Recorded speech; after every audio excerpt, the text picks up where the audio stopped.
আসবে সাব্বিরচির ঘটনা। আসলে আপনাদের মতো আমি অপেক্ষায় ছিলাম সাব্বিরচির একটি ঘটনার জন্য, এবং অনেকদিন পরে সুকান্ত মাইতি ঈদ উপলক্ষে আমাদের পাঠিয়েছেন সাব্বিরচির আরও একটি ঘটনা। আপনাদের সবাইকে পবিত্র ঈদুল আজহারের শুভেচ্ছা। আশা করছি আপনারা সবাই ভালো আছেন, ভালোর দলে আছেন। আমরা আবারও ফিরে আসলাম সাব্বিরচির ঘটনা নিয়ে আপনাদের কাছে। আশা করছি প্রথম থেকে শেষ পর্যন্ত আমাদেরকে শুনবেন এবং আজকের এই ঘটনাটি আপনাদের ভালো লাগবে। আমরা আপনাদেরকে বিশেষভাবে অনুরোধ জানাবো, যারা এখনও পর্যন্ত আমাদের ইউটিউব চ্যানেলটি সাবস্ক্রাইব করেননি তারা সাবস্ক্রাইব করে ফেলুন। আর ঘটনা ভালো লাগলে অবশ্যই লাইক দিন, কমেন্ট করুন এবং শেয়ার করুন। আমরা চলে যাচ্ছি সাব্বিরচির ঘটনায়। যেভাবে লেখা আছে আমি সেভাবেই শুরু করছি। আসসালামু আলাইকুম রাসেল ভাই, পবিত্র ঈদুল আজহারের শুভেচ্ছা। জানি আল্লাহর রহমতে আপনি সর্বদাই ভালোর দলে থাকেন। রাব্বি ভাই সহ ভূত.com-এর সমগ্র টিমের প্রতি পবিত্র ঈদুল আজহারের শুভেচ্ছা, সেলাম, স্নেহ, ভালোবাসা জ্ঞাপন করে আজ আবারও হাজির হলাম বহুল প্রতীক্ষিত একটি বিশেষ লোমহর্ষক ঘটনা নিয়ে। ভুল ত্রুটি ক্ষমা সুন্দর দৃষ্টিতে দেখার অনুরোধ রইল। চলুন ঘটনায় যাওয়া যাক। নিশ্ছিদ্র সন্ধ্যার ছায়া ধীরে ধীরে গাঢ় হয়ে উঠছিল, যেন আকাশ নিজেই আজ অতীতের কোনো অশরীরী স্মৃতি বুকের মধ্যে চেপে ধরে থমকে আছে। দূর দিগন্তে সূর্য অস্তমিত হলেও তার লালচে আভার শেষ ছোঁয়া পশ্চিমের জঙ্গলে কুয়াশার চাদরের নিচে নিঃশব্দে মিলিয়ে যাচ্ছিল। ট্রেনটা হঠাৎই থেমে গেল একটি অচেনা স্টেশনে। প্ল্যাটফর্ম জুড়ে ছড়িয়ে আছে এক অদ্ভুত স্তব্ধতা। মাঝে মাঝে শোনা যাচ্ছিল দূরের কোনো কুকুরের কান্না জড়ানো ঘেউ ঘেউ শব্দ। দুটো ফ্লিক ফ্লিক করা বাল্বই একমাত্র আলোর শেষ ভরসা, যেন ক্লান্ত চোখে অন্ধকারকে প্রতিহত করতে চাইছে। স্টেশনের নামটা স্পষ্ট বোঝা যাচ্ছিল না, সম্ভবত গঙ্গা দিয়ে নামটা শুরু। কুয়াশার সাদা ধূসর চাদরে ঢাকা সেই পুরনো নামের ফলকটি যেন বহু বছর ধরে কেউ সেটিকে স্পর্শ করেনি, যেন কোনো অভিশপ্ত ইতিহাস তাকে লোকচক্ষুর আড়ালে রাখতে চাইছে। ট্রেনের গতি থেমে গেলেও সময় যেন এখানে বহুকাল আগে থেকেই থেমে গেছে। জমে জমে একটা থমথমে দেয়াল তৈরি করে ফেলেছে। স্টেশনে তেমন কোনো যাত্রী নেই।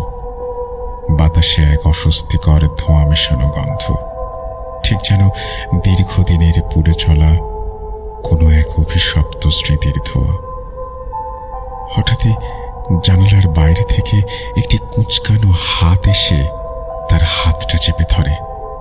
একজন বৃদ্ধা, যার বয়স আনুমানিক ৮০ বছরের কাছাকাছি।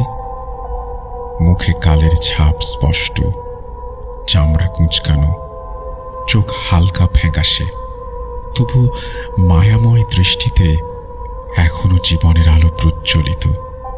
মাথার চুল ধূসর হয়ে সাদা রূপ নিয়েছে, অনেকটা তুলোর মতো। মুখে এক ধরনের আতঙ্ক ও বিভৎসতার ছাপ, যেন জীবনের বহু ধূসর অভিজ্ঞতা জমে আছে তার চোখের কোণায়। হাতে একটি পুরনো বাঁশের লাঠি, সেটি যেন তার নীরব সঙ্গী। পরনে সাধারণ একটি সাদা থান বা শাড়ি। গলা কাঁপছিল। সেই কাঁপা কাঁপা কণ্ঠে ফিস ফিস করে সে বলে ওঠে, বাবাজি, আমাদের গ্রামে শয়তানের ছায়া নেমে এসেছে। কেবল তুমিই পারো আমাদের রক্ষা করতে। সেই ছায়া থেকে কেউ বাঁচতে পারছে না। আরো কিছু বলার আগেই ট্রেনটা ঝাঁকুনি দিয়ে ওঠে। ট্রেন চলতে শুরু করে। ধোঁয়ার মাঝে হারিয়ে যায় বৃদ্ধার মুখ। মনে একটাই প্রশ্ন ঘুরপাক খাচ্ছিল, এইভাবে এরকম এক নির্জন স্টেশনে হঠাৎই ট্রেনের দাঁড়িয়ে পড়াটা কি কেবলই কাকতালীয়, নাকি এই স্টেশনটাই কারোর জন্য অপেক্ষায় ছিল, এবং সেটা আর কেউ নয়, হয়তো সাব্বিরচি নিজেই। নমস্কার শ্রোতা বন্ধুরা, আমি সুকান্ত মাইতি পবিত্র ঈদুল আজহারের শুভেচ্ছা জানাই। জানি আপনারা সবাই আল্লাহর রহমতে ভালো আছেন, সুস্থ আছেন। সবাইকে অসংখ্য ধন্যবাদ। আজ আপনাদের উৎসাহ ও ভালোবাসার জন্য 50 নম্বর ঘটনায় পৌঁছাতে পেরেছি। ইনশাআল্লাহ আপনাদের দোয়া থাকলে 100তেও পৌঁছাতে পারবো। আজ আবারও যে মানুষটির ঘটনা শেয়ার করতে যাচ্ছি, তার নাম ও পূর্বের ঘটনা আমি, আপনি, আমাদের সবার স্মৃতির মণিকোঠায় জ্বলজ্বল করছে। জানি ভবিষ্যতেও করবে। তিনি আর কেউ নন, আমাদের সবার প্রিয় সাব্বিরজি। আজ 12 নম্বর ঘটনা শেয়ার করছি। সাব্বিরজি হয়তো পৃথিবীর মায়া ত্যাগ করে পরলোকে গমন করেছেন, তবুও আমার কলমে ও রাসেল ভাইয়ের উপস্থাপনায় মানুষটি ভূত.com-এ এবং আমাদের মনে চিরকাল অমর হয়ে থাকবেন ইনশাআল্লাহ। আল্লাহ ওনাকে জান্নাত দান করুন, আমিন। অনেকেই সাব্বিরজির ঘটনা দেওয়ার জন্য বারবার কমেন্টে অনুরোধ করছিলেন, তাই আজ আবারও ওনার ঘটনা নিয়ে ফিরে আসা। তাহলে এখন ঘটনায় যাওয়া যাক।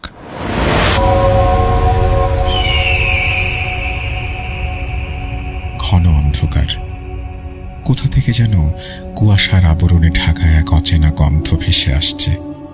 গন্ধটা যেন পুরনো সবের গন্ধ, কিন্তু তার মাঝেই একটা মাদকতা, এক অদ্ভুত আকর্ষণ। সাব্বিরজি আচমকাই নিজেকে একটি সরু জঙ্গলের পথে দাঁড়িয়ে থাকতে দেখলেন। চারপাশের গাছগুলোর শাখা প্রশাখা যেন তাকে ঘিরে রেখেছে, কোনো রকমে আলো ঢুকছে। পেছনে তাকাতে গিয়েই থমকে গেলেন। পেছনে পথই নেই, যেন আচমকাই সেই পথ তার পেছনের দুনিয়া থেকে বিচ্ছিন্ন হয়ে গেছে। সাব্বিরজি হঠাৎই অনুভব করলেন কেউ তার হাত শক্ত করে ধরে আছে। চমকে উঠে সামনে তাকাতেই দেখলেন এক বৃদ্ধা মহিলা। সাদা চুলগুলো ঘাড় বেয়ে ঝুলে পড়েছে। এক দৃষ্টিতে সামনে তাকিয়ে কিছু না বলে সে সাব্বিরজির হাত ধরে টেনে নিয়ে যাচ্ছিল। কে আপনি? আমাকে এভাবে টেনে নিয়ে যাচ্ছেন কেন? সাব্বিরজি জিজ্ঞেস করলেন। বৃদ্ধা তবুও নির্বিকার, উত্তর দিচ্ছিলেন না, শুধু টানতে থাকলেন। সাব্বিরজি বুঝতে পারছিলেন না এটা স্বপ্ন নাকি বাস্তব। চারপাশের জঙ্গল যেন নিঃশব্দে হাঁ করে গিলে খাচ্ছে তাকে। তার পায়ের নিচে শুকনো পাতাগুলোর মচমচ শব্দ নিঃশেষ হয়ে যাচ্ছে। কেমন যেন এক অদ্ভুত স্তব্ধতা ঘিরে ফেলেছে তাকে। তার শরীর যেন জমে যাচ্ছে, পা টানলেও সরছে না, কিন্তু বৃদ্ধার হাতের টানে পা চলে যাচ্ছে। এভাবে কতদূর হেঁটেছেন খেয়াল নেই। আর সহ্য করতে না পেরে হঠাৎই একটা ঝাঁকুনি দিয়ে হাতটা ছাড়ানোর চেষ্টা করতেই বৃদ্ধা থেমে গিয়ে ধীরে ধীরে মুখ ফিরিয়ে তাকায় তার দিকে। সেই চোখ, যে চোখ মানুষকে ঘুমহীন করে দিতে পারে।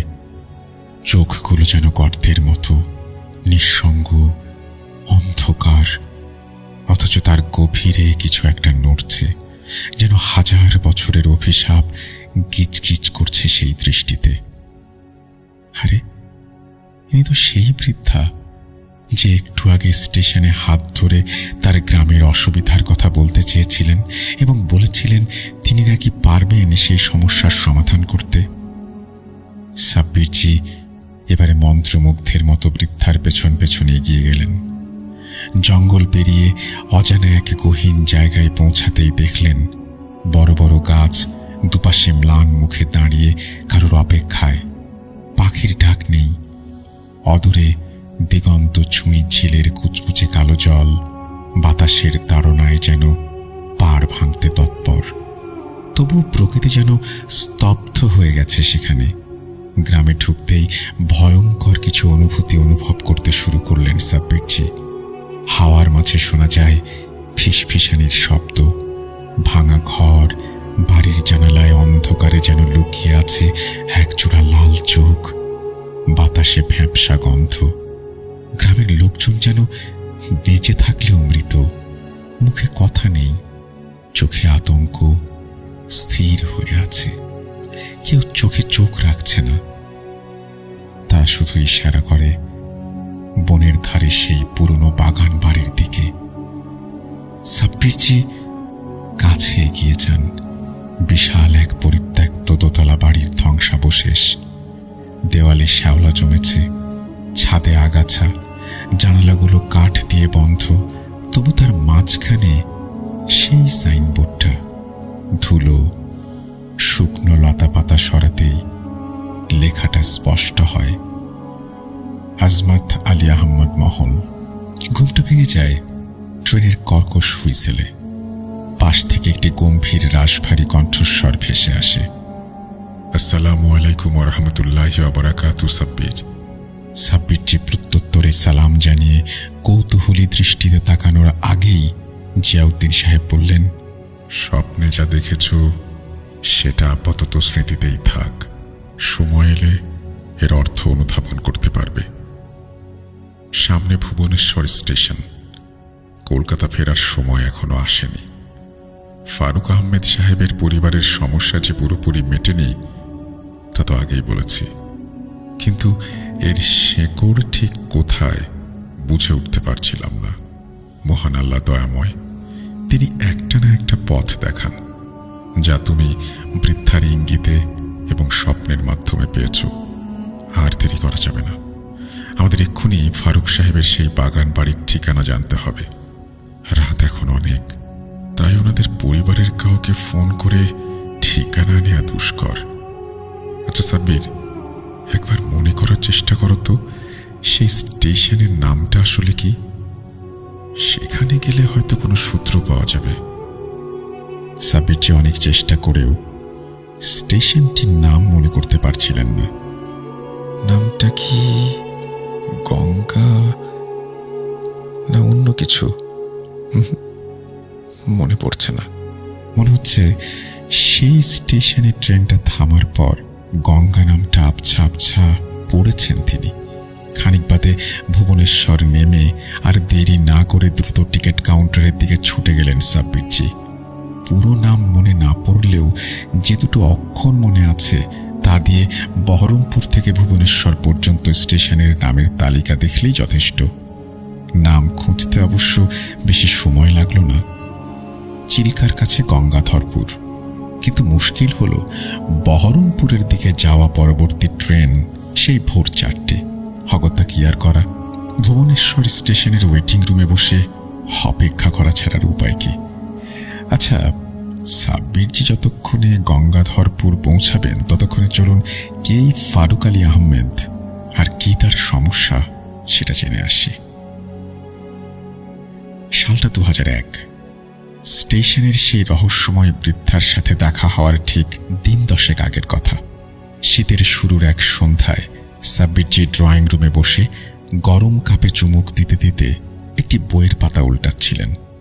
হঠাৎ ফোনটা বেজে ওঠে। ফোনটা তুলতেই অপরিচিত এক কণ্ঠ কাঁপা কাঁপা স্বরে বলে উঠল, সাব্বিরজি, আমার নাম ফারুক আলী আহমেদ, আমি বেহালা থেকে ফোন করছি। আপনার এক পরিচিত বন্ধু আলেম রাশেদ খান সাহেব আমাকে নাম্বারটা দিয়েছেন। আমাদের পরিবারের উপর কিছু ভয়ঙ্কর অশুভ শক্তি চেপে বসেছে।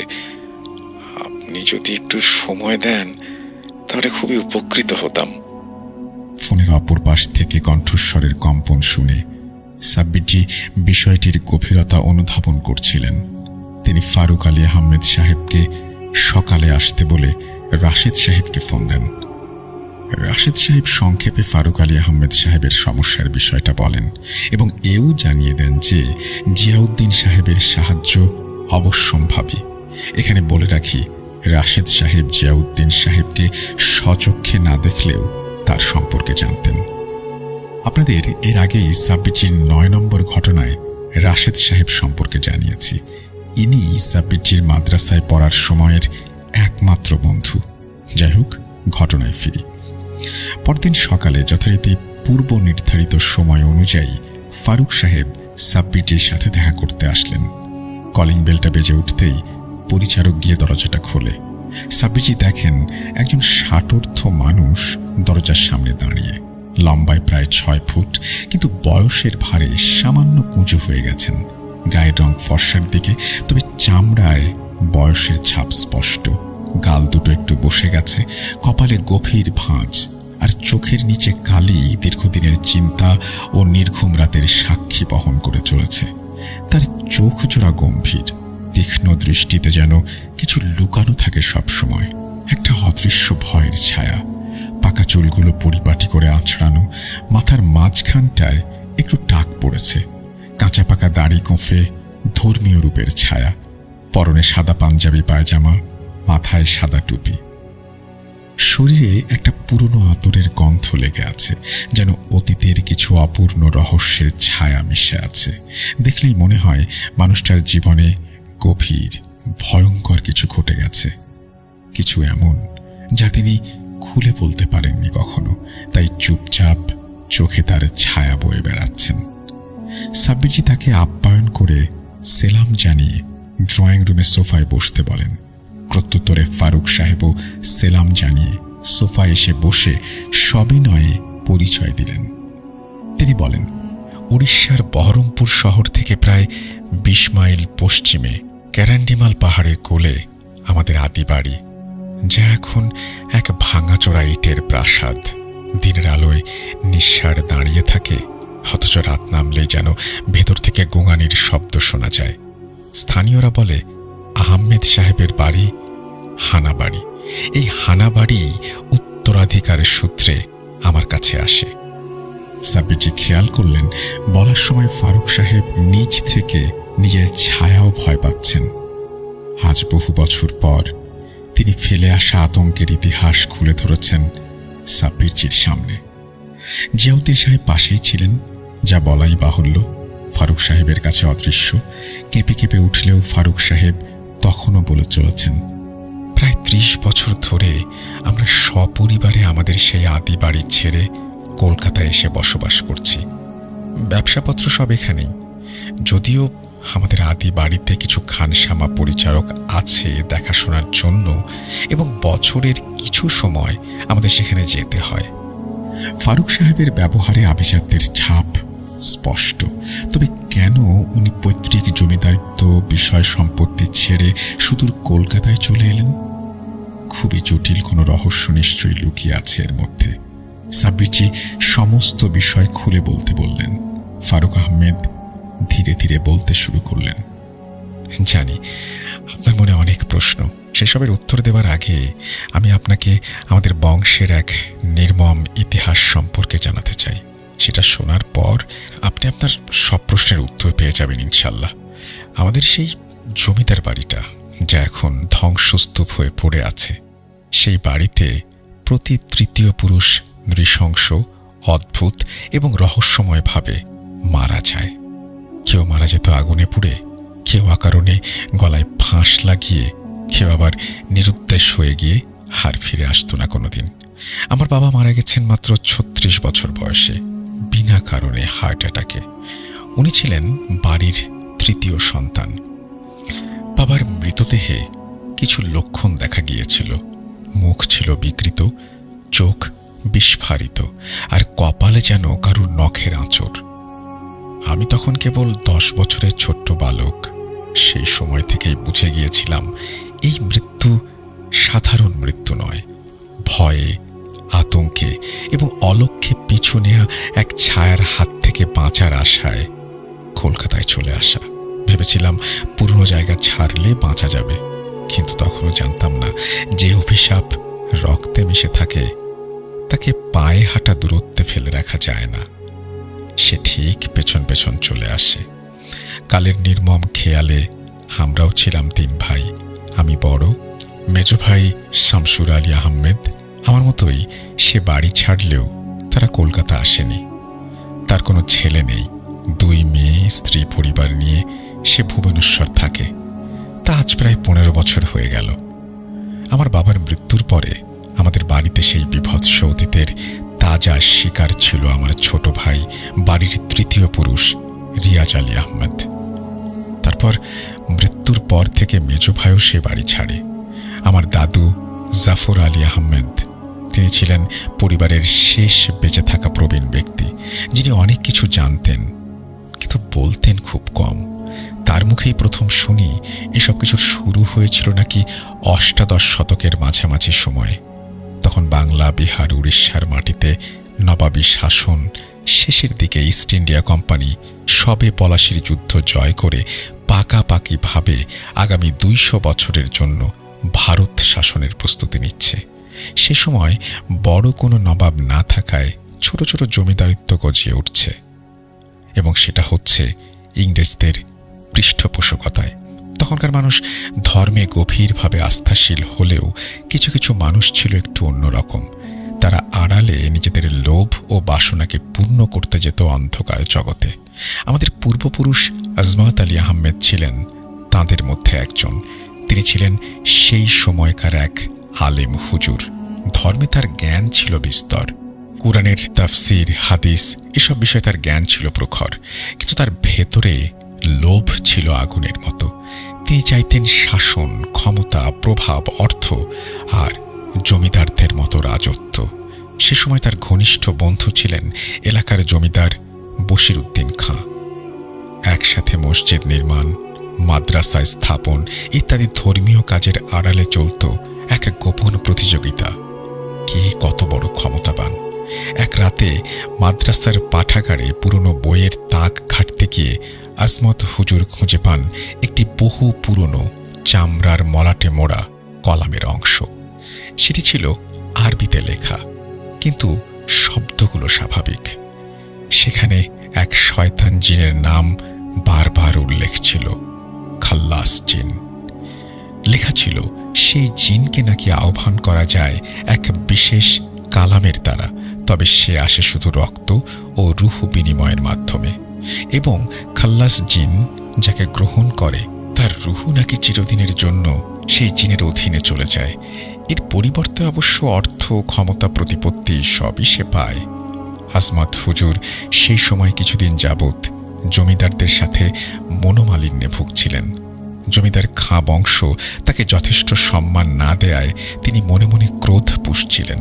তিনি ভাবলেন, যদি খাল্লাস জিনকে আহ্বান করে এই এলাকার জমিদারিত্ব নিজের করে নেওয়া যায় তবে তার ক্ষমতা হবে অসীম। সেই লোভে পড়ে তিনি হাত কেটে রক্ত দিয়ে কালামের শেষ পৃষ্ঠায় নিজের নাম লেখেন। সেদিন ছিল অমাবস্যা, গোধূলি বেলা, আধো আধো অন্ধকার। কণ্ঠে ছিল যেন হাজার মৃতের আর্তনাদ। তুই কি চাস? ভারী ফ্যাঁস ফ্যাঁসে স্বরে বিভৎস ছায়া মূর্তিটি প্রশ্ন করে। আজমত হুজুর কাঁপা কাঁপা গলায় বলেন, এই এলাকা আমার চাই। জমিদারিত্ব, সম্পদ, সম্মান সব সব আমি চাই। আমি যেন এই এলাকার সর্বসর্বা মালিক হয়ে হুকুম চালাতে পারি। হুজুরের কথা শুনে শয়তান খাল্লাস জিন হেসে ওঠে। সেই পৈশাচিক হাসিতে কেঁপে ওঠে পুরো জঙ্গল। গাছের পাতা ঝরে পড়ে, অদূরে শেয়ালের দল প্রবল ত্রাসে ডেকে ওঠে, হবে, তবে একটা শর্ত। তোর বংশের প্রতি তৃতীয় পুরুষ হবে আমার। আমি তার মধ্যে গেঁথে দেব আমার দাসত্বের থাবা। সে ধীরে ধীরে নিজেকে হারাবে, তার রূহ পচে যাবে, আর মৃত্যুর আগে আমি তার কণ্ঠ দিয়ে বলিয়ে নেব আমার নামে শপথ, এবং এই চুক্তি থাকবে অটুট প্রজন্ম থেকে প্রজন্মে। আজমত হুজুর রাজি হয়ে যান। চুক্তির দিন থেকেই বদলে যেতে থাকে সবকিছু। জমিদার বশিরউদ্দিন খাঁ হঠাৎ মারা যান। গ্রামবাসীরা তার ঝলসানো আধপোড়া দেহটা ক্যারান্ডি মালের জঙ্গলে সেই তেঁতুল গাছের নিচে আবিষ্কার করে। মাত্র 7 দিনের মধ্যে তার একমাত্র ছেলে শহীদ খাও দুর্ঘটনায় মারা যায়। আজমত হুজুরের ষড়যন্ত্র কেউই আঁচ করতে পারেনি। এলাকার সবাই তাকে সম্মান করত, তাই হুজুরকে সম্মানিত করে এলাকার প্রভাবশালী মানুষরা তাকে জমিদার রূপে মেনে নেয়। এদিকে আজমত হুজুরও নিজেকে সবার সামনে প্রতিষ্ঠিত করতে নিজের নামে মসজিদ নির্মাণ করে, খলিফা নিযুক্ত করে। শুরু হয় আহমেদ পরিবারের উত্থান। জমি জমা, অর্থ, প্রাসাদ সব হয়, কিন্তু সময়ের সাথে সাথে চুক্তির মূল্যও পরিশোধ করতে হয়। তার তৃতীয় পুত্র সানাউল্লাহ আলী আহমদ মাত্র 28 বছর বয়সে উন্মাদ হয়ে গলায় দড়ি দেন। মৃতদেহের চোখে ছিল ফাঁকা মণিবিহীন ফ্যাকাশে শূন্যতা, দেহ ছিল বরফের মতো ঠান্ডা, আর ঘরের দেয়ালে নাকি আরবি হরফে লেখা ছিল, হানাল খান্নাস, আমি আবারও আসব। তারপর থেকেই প্রতি তৃতীয় পুরুষ রহস্যজনকভাবে মারা যেতে থাকে। কেউ আর মুখ খুলতে যেত না, কারণ ততদিনে তারা বুঝে গেছে যে এটা একটা অভিশাপ। এরপর থেকে ক্রমান্বয়ে কিছুকাল অন্তর চলত শয়তান খাল্লাস জিনের নৃশংস খেলা। সময়টা সম্ভবত ঊনবিংশ শতাব্দীর প্রথম দিকটায়। আজমত হুজুরের নাতি ইয়াহিয়া আলী আহমেদ নাকি নিজের চোখ খুঁচিয়ে শরীরে ছুরি চালিয়ে নিজেকে শেষ করে। সে মারা যাওয়ার আগে আরবি ভাষায় বলতে থাকে, খাল্লাসের ওয়াদা আমি পালন করলাম। তারপর থেকেই প্রতি তৃতীয় পুরুষের মধ্যে এক ধরনের অদ্ভুত পরিবর্তন দেখা যায়। কথা বলার ধরন বদলে যায়, অজানা ভাষায় বিড়বিড় করে, আয়নার দিকে তাকিয়ে থাকে দীর্ঘক্ষণ, আর শেষ পর্যন্ত আত্মঘাতী হয়ে ওঠে। তারা রাতের বেলা ছাদে একা একা কথা বলতো, দেয়ালে হাত রেখে কিছু পড়তো, আর শেষের দিকে নিজেরাই বলতো, খাল্লাস, আমি আসছি। ছোট ভাই মারা যাওয়ার পর আমাদের বাড়িতে তৃতীয় পুরুষ এখন আমার ছোট ছেলে মারুফ। মারুফ সদ্য গ্র্যাজুয়েশন শেষ করেছে। দিনভর স্বাভাবিক হাসি খুশি, বন্ধুদের সঙ্গে আড্ডা, বই পড়া আর সিনেমা দেখা সবকিছুতেই আগ্রহ। কিন্তু সূর্য ডুবলেই কিছু একটা বদলে যায়। প্রথম খেয়াল করল ওর মা।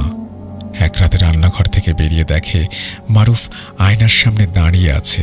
সে নাকি নিজেই নিজের সঙ্গে কথা বলছে, তবে মুখে আওয়াজ নেই। ঠোঁট, শুধু ঠোঁট কাঁপছে। অথচ ঘরের পরিবেশে এক অদ্ভুত ফিসফিসানি শব্দ ছড়িয়ে পড়েছে। আয়নার ভেতরের প্রতিবিম্বটা ছিল একটু বিকৃত, চোখের নিচে কালো ছায়া, ঠোঁটে এক অশুভ হাসি, আর শরীরে হালকা কাঁপুনি। মারুফের মা চিৎকার করে ওঠে। আমি তখনও এটাকে ঘুমের মধ্যে হাঁটা বলে মনে করতাম। যা বলা ভালো, নিজেকে বাধ্য করতাম এটাকে স্বাভাবিকভাবে মেনে নিতে। কিন্তু তারপর থেকে প্রতিদিন প্রায় রাত 2টা থেকে 3টার মধ্যে একই ঘটনা ঘটতে শুরু করে। আয়নার সামনে দাঁড়িয়ে নিজের সঙ্গে কথা বলা, কখনো আয়নার দিকে হাত বাড়িয়ে দেয়া, কখনো আবার ফিসফিস করে বলা, তুমি আমার জায়গা নিয়ে নিয়েছ। এই আচরণের ফল মারুফ দিনের বেলাতেও বুঝতে পারে। সকালে ঘুম থেকে উঠলে দেখে ওর গলা শুকিয়ে গেছে, চোখের তলায় কালি জমে গেছে, যেন সারা রাত কোনো যুদ্ধ করে এসেছে। একদিন আমার কাছে এসে বলল, আব্বু, আমি ঘুমাতে পারছি না। ঘুমাতে গেলেই একটা ছায়া এসে বলে আমি যেন তার জায়গায় এসেছি। আতঙ্কে আমার বাকরুদ্ধ হয়ে আসে। ভেবেছিলাম কলকাতায় চলে এলে সব ঠিক হয়ে যাবে। বহরমপুরের জমিদার বাড়ির এক অভিশাপ থেকে পালিয়ে এলে হয়তো শহরের কোলাহল সব ভুলিয়ে দেবে। কিন্তু না, ভুল ছিলাম আমি, কারণ সেই ছায়া আমাদের পিছু ছাড়েনি। এখন ভাবি, সেদিন যদি মারুফ বহরমপুরে একা না যেত, তাহলে হয়তো এরকমটা হতো না। প্রতিবার আমাদের সঙ্গে গেলেও এবার কলেজ শেষ করার পর মারুফ বন্ধুদের সঙ্গে ঘুরতে গিয়েছিল বহরমপুরে। তারা আমাদের পুরনো জমিদার বাড়িতে উঠেছিল, আর ফিরে আসার পর থেকেই শুরু হয় ভয়াবহ পরিবর্তন। হঠাৎই এক রাতে কিছু ঝনঝন করে পড়ে যাবার শব্দে ঘুম ভাঙে। রাত তখন প্রায় 3:15। শব্দের উৎস অনুসরণ করে দরজা খুলে ঘর থেকে বেরোতেই বুঝতে পারলাম শব্দটা মারুফের ঘর থেকে আসছে। সেদিকে যেতেই আচমকা মারুফের ঘরের দরজাটা একা একা খুলে গেল। ঘরে ঢুকে দেখি মারুফ নেই। তাহলে এত রাতে সে গেল কোথায়? কিন্তু সব চিন্তায় বাধা দিল নিজের ড্রয়িং রুম থেকে আসা কিছু অস্বাভাবিক বিড়বিড় শব্দ। তাড়াতাড়ি নিচে গিয়ে যা দেখি, তাতে আতঙ্কে আমার শরীর কাঠ হয়ে যায়। গলা দিয়ে যেন স্বর বের হয় না। নিচে গিয়ে দেখি মারুফ বসার ঘরে বড় আয়নার সামনে হাঁটু গেড়ে বসে বিড়বিড় করে বলছে, দেখো, আমায় মেরো না, আমি তোমাকে আসতে দিয়েছি।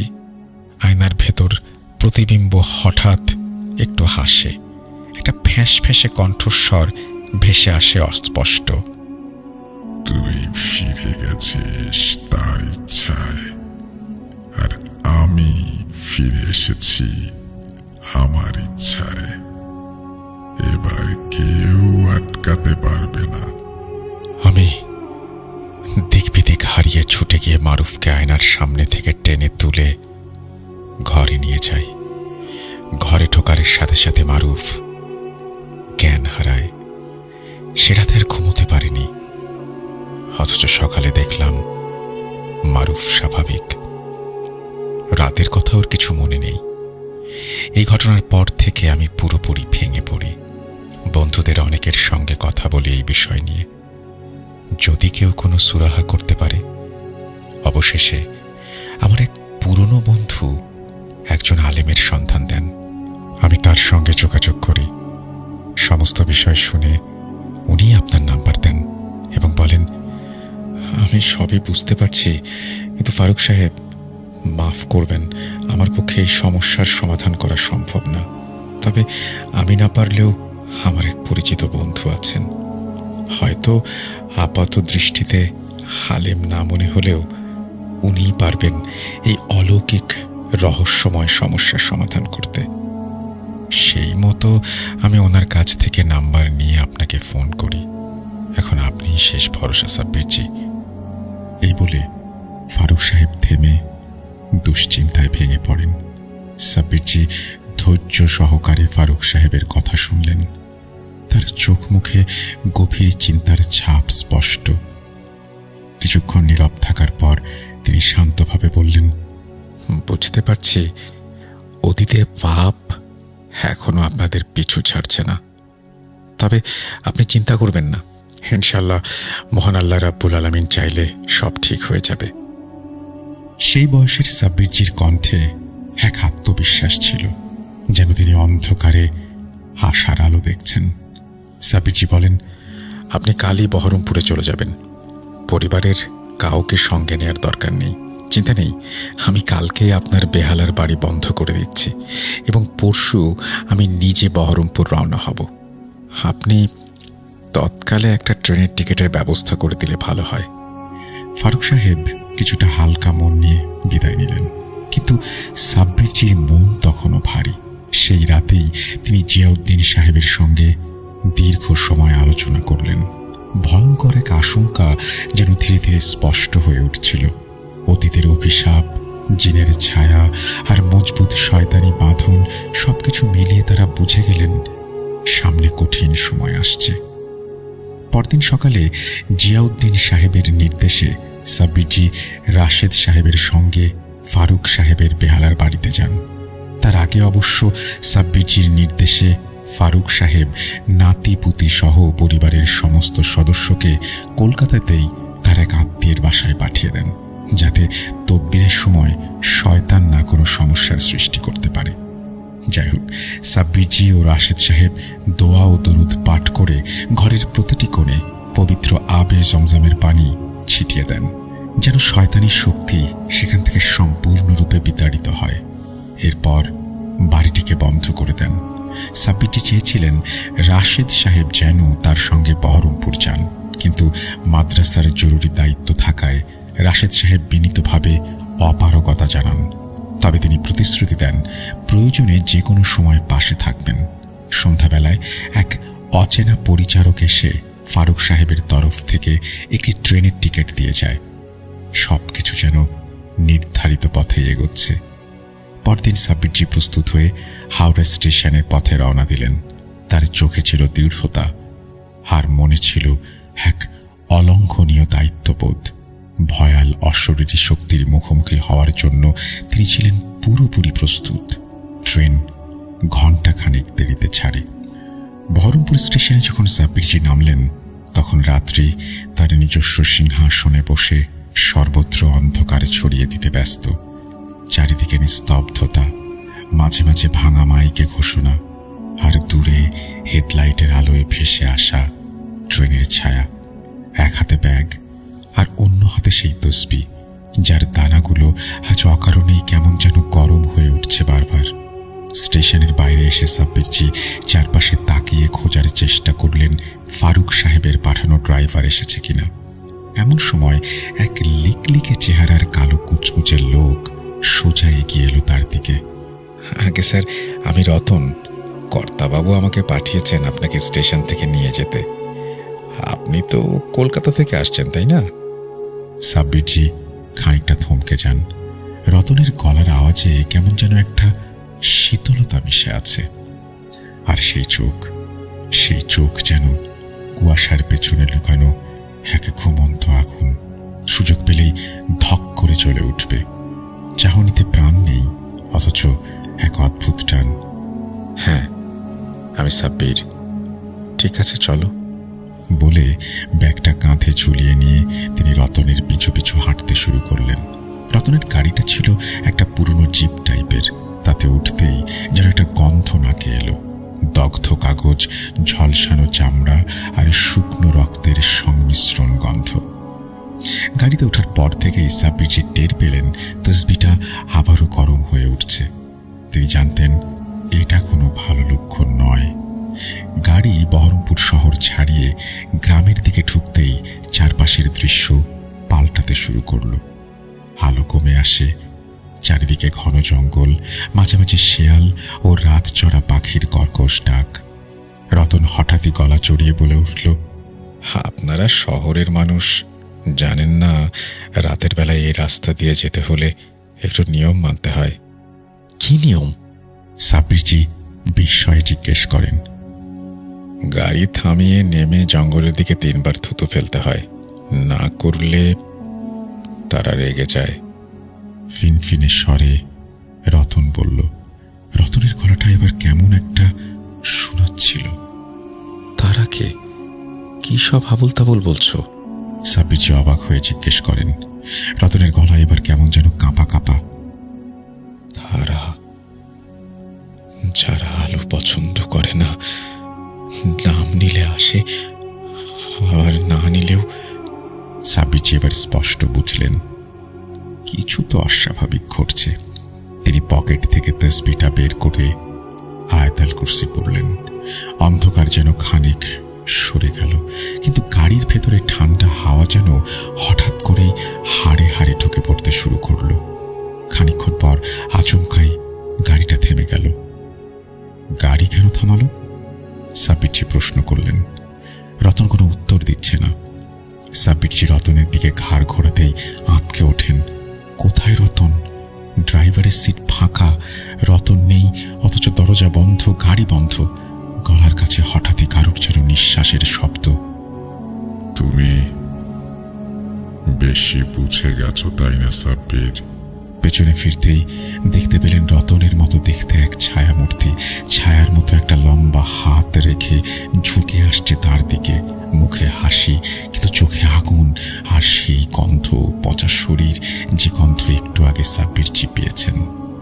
সাব্বিরজি দম নিয়ে পড়া শুরু করলেন, আউযু বিল্লাহি মিনাশ শাইতানির রাজিম। সঙ্গে সঙ্গে ছায়াটি বিকট চিৎকার করে মিলিয়ে গেল, কিন্তু গাড়ির চারিদিকে তখন বেশ কিছু ছায়ামূর্তি ঘুরে বেড়াচ্ছে, ফিস ফিস করছে অজানা ভাষায়। গাছের ডাল থেকে যেন কারা ঝুলছে, হাসছে, চোখের কোণা দিয়ে গড়িয়ে পড়ছে রক্ত। গাড়ি আবার চলা শুরু করে। এবার পাশে বসে থাকা রতনের গলায় যেন নতুন আওয়াজ, গম্ভীর, ধাতব, হাড় বিকৃত। তুমি নিশ্চয়ই বুঝতে পারছো সাব্বির, আমি রতন না, আমি কেবল ওর শরীর ধার নিয়েছি।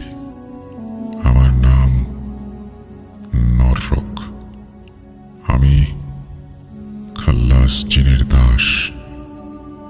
সাব্বিরজি এবার তসবিটা শক্ত করে ধরে জিজ্ঞেস করলেন, তাহলে তুমি এসেছো আমাকে নিতে? ধাতব কণ্ঠে আবারও রতনের ভেতর থেকে নরক বলে উঠল, হ্যাঁ, আমার মালিক খাল্লাস বলেছেন এই অভিশপ্ত চুক্তি পূরণ করতে। ফারুক সাহেবের বংশকে সাফ করে দিতেই এখন তোমার দেহ ব্যবহার করবে। দেরি করে ফেলেছ সাব্বির, তুমি তো নিজেই ঢুকে পড়েছ জালে। কয়েক মুহূর্ত পর হঠাৎই অদ্ভুত আশেপাশে হাওয়ার মধ্যে জিকিরের শব্দ ভেসে ওঠে। বাতাস ভারী হয়ে উঠল 32 তসবির গন্ধে। ছায়ারা চিৎকার করে সরে যাচ্ছিল।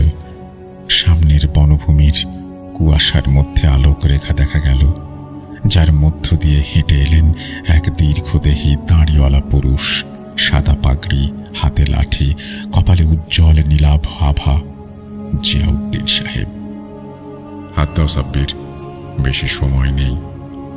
সাব্বিরজি তৎক্ষণাৎ গাড়ি থেকে বেরিয়ে এসে তার হাত ধরলেন। সঙ্গে সঙ্গে আশেপাশের ছায়ারা পিছু হটতে শুরু করে। রতনের শরীর থেকে ধোঁয়ার মতো কিছু একটা বেরিয়ে যাওয়ার পর শরীরটা ধপ করে গাড়ির সিটে লুটিয়ে পড়ে। এসব কিছুর মাঝখানে কখন যে ভোর হয়ে এসেছে খেয়াল নেই। সাব্বিরজি ভীষণ অবাক হন। ফারুক সাহেবের কথা অনুযায়ী খুব বেশি হলে ঘন্টা দেড়েকের পথ। তাহলে কি করে এত সময় অতিবাহিত হলো? যাই হোক, রতনের ততক্ষণে হুঁশ ফিরেছে। ও বুঝতেই পারে না কি করে এখানে এলো। ওর শুধু এটুকুই মনে আছে যে রাতে সে স্টেশনে গিয়েছিল কলকাতা থেকে কর্তাবাবু মানে ফারুক সাহেবের পরিচিত কেউ একজন আসছেন তাকে রিসিভ করতে। সাব্বিরজি তাকে সংক্ষেপে সমস্ত বিষয়টা বুঝিয়ে বলে। তারা যতক্ষণে ফারুক সাহেবের জমিদার বাড়ির সামনে পৌঁছালেন ততক্ষণে আকাশ পরিষ্কার। বাড়ির দরজা খুলতেই যেন অদ্ভুত এক কুয়াশা গায়ে এসে লাগলো। ভেতরে দাঁড়িয়েছিলেন ফারুক সাহেব।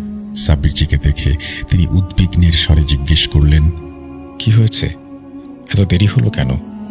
ফারুক সাহেবকেও গত রাতে পুরো বিষয়টা সংক্ষেপে বলে সাব্বিরজি সেই ভগ্ন প্রায় অট্টালিকার মধ্যে পা রাখতেই খেয়াল করলেন তসবিটা আবারও গরম হতে শুরু করেছে।